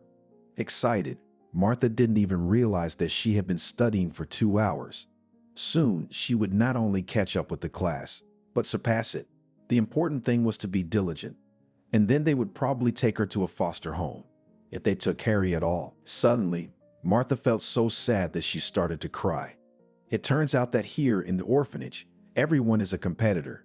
The boys and girls have to do everything they can to be taken into foster care. Is that why she has to study so hard for herself or for her future parents? Mom appeared at the classroom door. Ah, there you are, Martha. The woman was suffering, seeing her pupil's illness, so she wanted to cheer her up. Don't cry. I'm going to tell you something you won't believe, and I'm sure you'll feel better in no time. Selena's judicial mind was scrambled in her head. She remembered everything that had happened during the first half of the day in fragments.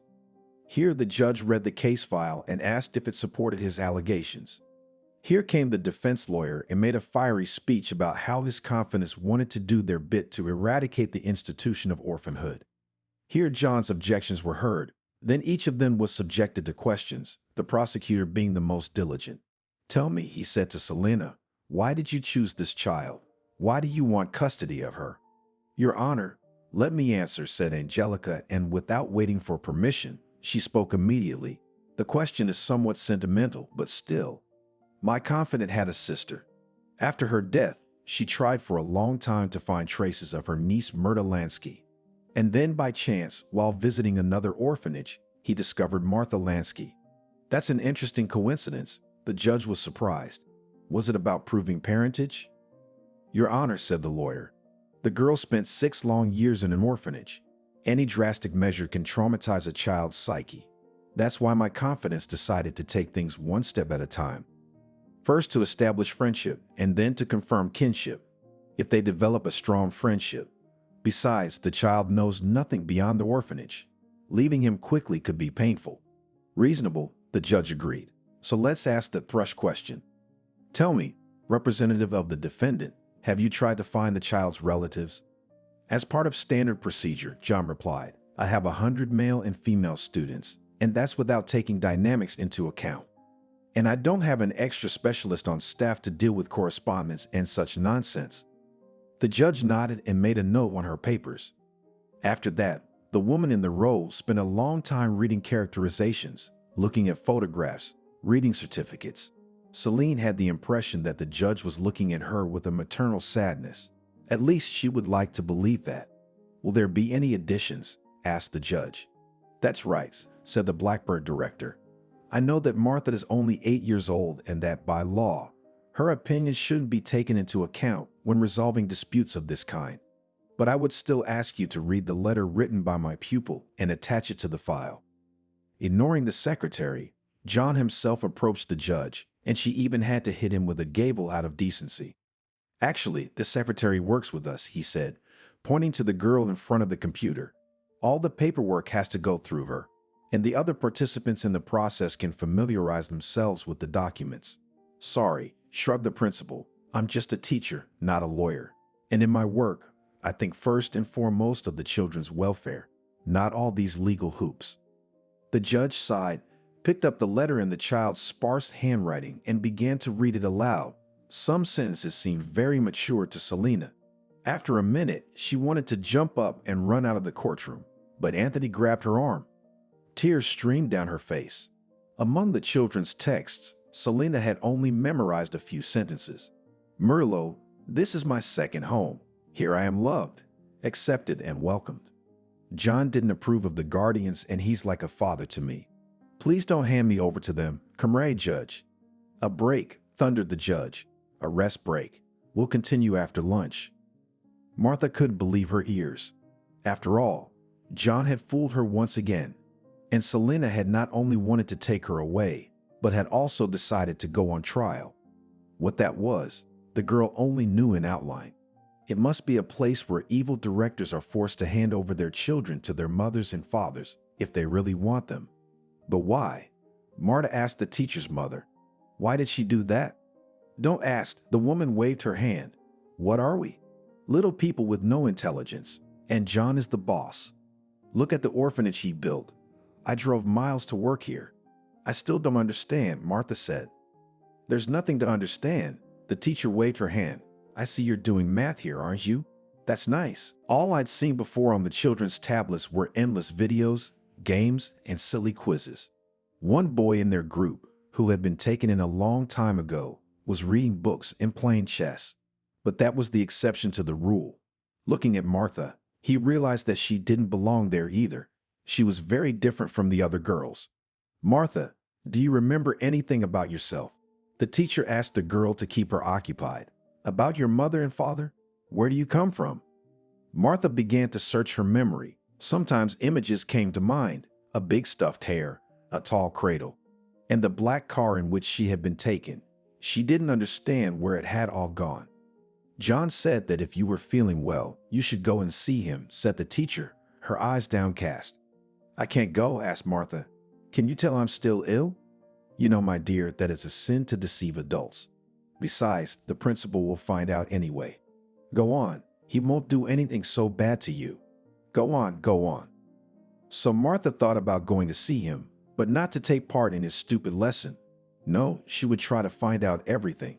Why he was here, why he had taken Aunt Selena, and how long she would be stuck in the Blackbird.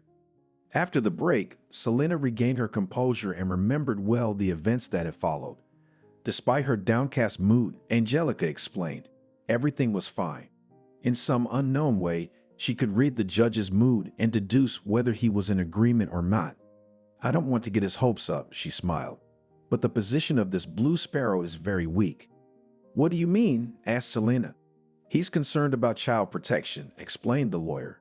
But what kind of childhood is there in this orphanage? Just an imitation. Family is something else. Anthony, did you take your trump card out of your pocket? Yes, her husband nodded, waiting there at the end of the corridor, reading the papers. Did that crow see you? No, Anthony replied. He sees nothing but his beak. Once again, jealousy squeezed Selena's heart. In fact, while she and Angelica were drinking coffee and puffing away, Anthony had gone off somewhere. She thought it was to smoke, and it turns out that they have their own secrets. But the girl knew how to contain herself and didn't start finding out about the relationship. After all, she could do that a bit later. The session continued. After lunch, the judge clearly looked more satisfied and relaxed. He went through the papers once more, clarified some of the parties' questions, and was clearly deciding whether there was enough evidence to close the trial. As if out of the blue, "Is there anything else the parties would like to add?" asked the judge. "Let the record show that it is inadmissible to refer to evidence that was not the subject of the trial in the complaints." "Your Honor," said the lawyer in her expensive voice, "before we proceed with the debate and you retire to the deliberation room, the complainant has a motion." "Yes," said the judge. "We propose." "No, we request the examination of a witness whose testimony could play a key role in resolving this case." He pronounced the name, and the director nervously adjusted his tie. "Objection," he shouted. "Objection." "Order." The judge called order and banged her gavel. The plaintiff hadn't finished reading her motion. "Your Honor," the lawyer continued, "the presence of the witness has been guaranteed, and in order to preserve certain aspects of privacy, I request that the witness be examined in the absence of the parties." "Objection," John shouted again. "This is a flagrant violation of a child's rights. How can they question this decrepit old woman in my absence?" The court decided to grant the motion in part. The judge said, "Question the witness in the presence of the plaintiff and the defendant." Betty entered the courtroom. She had come a long way and her strength was almost gone. The concierge approached the bench and squinted, trying to see through the veil of her advanced age to the judge in his big black robe. "Do you know who I am and where you are?" Betty intervened. "Yes, I think so. I'll tell you everything, the whole story." The director of the orphanage turned pale and clung to the desk with both hands, as if the whole world was collapsing. 2 days before the fateful court hearing, his subordinates had already stabbed John in the back. And to think that he, the writer and director of the play called Blackbird, had been betrayed in the most insidious way. Now all his efforts to build a relationship of trust with Martha were in vain. And if she found out that he had adopted her name and surname, "You won't be judged," shouted the principal. "I'll fire the teacher's mother, I swear, as soon as I find a replacement for her." And to think she disobeyed his orders. He told Martha that not only had Selena not given up her little treasure, she had also gone to court. She'd hired a lawyer, that woman in the suit. No, she won't give up without a fight. And as long as the girl is in her power, it's too soon to give up. "Write a resignation." The director demanded it. "Write that you're not going anywhere, or you know what will happen." I'm not going to do that, Martha insisted. I love my mother very much. We had tea and talked. Today, I did math. You've only seen her once, John said. You've known me all my life. Have I ever lied to you? Have I ever betrayed you? Martha asked herself. Yes, the principal had been polite and kind to her, although sometimes harsh. But what did she really know about him? I don't agree, said the girl. I can't fool anyone, John. And then the principal decided to change tactics. If Martha was no longer afraid of brute force, why not outsmart her? Tell you what, he asked. You know I can't lose this trial. Well, that's the kind of man I am. Let the judge say no, and I'll let this woman in here any time of day. I'll let her draw with you. What do you think? Are you really not going to cheat me? The girl asked hopefully. Of course I won't. After those words, she thought, it's better to have a tit up your sleeve than a crane in the sky. Sitting down at the principal's huge desk, she wrote down on a white sheet of paper everything he dictated to her, without a single error or mistake. After rereading the text, the principal smiled with his lips and put the piece of paper in his briefcase. And now, shall we start the lesson now? I don't want to. Let's just reinforce what we've already learned, smiled the principal. Betty leaned against the door and couldn't believe her eyes. There he was, the golden man. There he was, the exceptional and innovative educator, putting a little girl on his lap and saying such terrible things to her. The cleaner's heart squeezed, so ashamed and hurt by what was happening. When you grow up, you'll be mine, John told her. We were made for each other. I've made up my mind. As soon as you turn 17, we'll apply for a marriage license. Do you hear me? Martha remained silent. Tears streamed down her face. Every girl her age already knew what a registry office, a wedding, a bride, and a groom were. But was this principal really her future husband? Would she have to live with him until she died? You're mine. You're mine. You're mine. You're mine, Guan said in a chant, as if he was going into some kind of trance. I'm yours, Martha repeated with tears streaming down her face. I am yours. I am yours. I am yours. I am yours. I am yours. I am yours. This strange mantra continued for at least 15 minutes. Carefully, she moved away from the door and, dragging her feet, went to the officer's room to get ready to go home. The principal was so absorbed in his next lesson that he didn't even hear her footsteps. There was silence in the room. The eyes of the prosecutor, the judge, and the lawyer were fixed on the janitor. The principal's burgundy face was an eloquent indication that Betty's words could well be true. Hey, that's unheard of, whispered the woman in the cloak. Here's a cross for you, granddaughter, shouted the cleaner and made the sign of the cross. And when John finally pulled himself together and got up from his chair to argue, he was rudely interrupted. Adjourned, said the judge, and looked expressively at the prosecutor. The hearing will continue the day after tomorrow at 10 o'clock. As soon as the judge went to her separate door, John began to quickly gather up the papers and put the expensive clipboard into his leather briefcase. The prosecutor came running up to him with a speed unprecedented for his size and age. Where are you going? He asked. I need to talk to you urgently. Let's say I need to ask you a few questions. About what? The director replied. I'm not answering any questions. Guess what? Shouted the prosecutor. He was holding John's forearm tightly with his left hand and dialing someone on the phone with his right. Their struggle didn't last long. At some point, the director leaned back in his chair and rested his head on the table. I'm doomed, he whispered. Anthony triumphed. Come on, said Angelica. Quick, we've been asked to clear the corridor. What happens now? Asked Selena. What happens now? Be patient, said the lawyer. In the evening, Anthony and Selena took a walk around the city. Although they had already celebrated New Year's Eve, the festive atmosphere was still in the air. Everywhere, garlands, ribbons, large illuminated figures. Santa Clauses, as latecomers on the train, were still entertaining the public. This festive atmosphere eased Selena's sad thoughts a little, what her little girl had had to go through. Even in the most beautiful orphanage, with the most modern equipment and the most advanced ideas, the ghosts of the past could dwell. Could her niece get rid of them? The Blackbird began to fly and looked ready to take off. Frederick had taken all the children on his bus on 4 trips to countless excursions, exhibitions, and plays.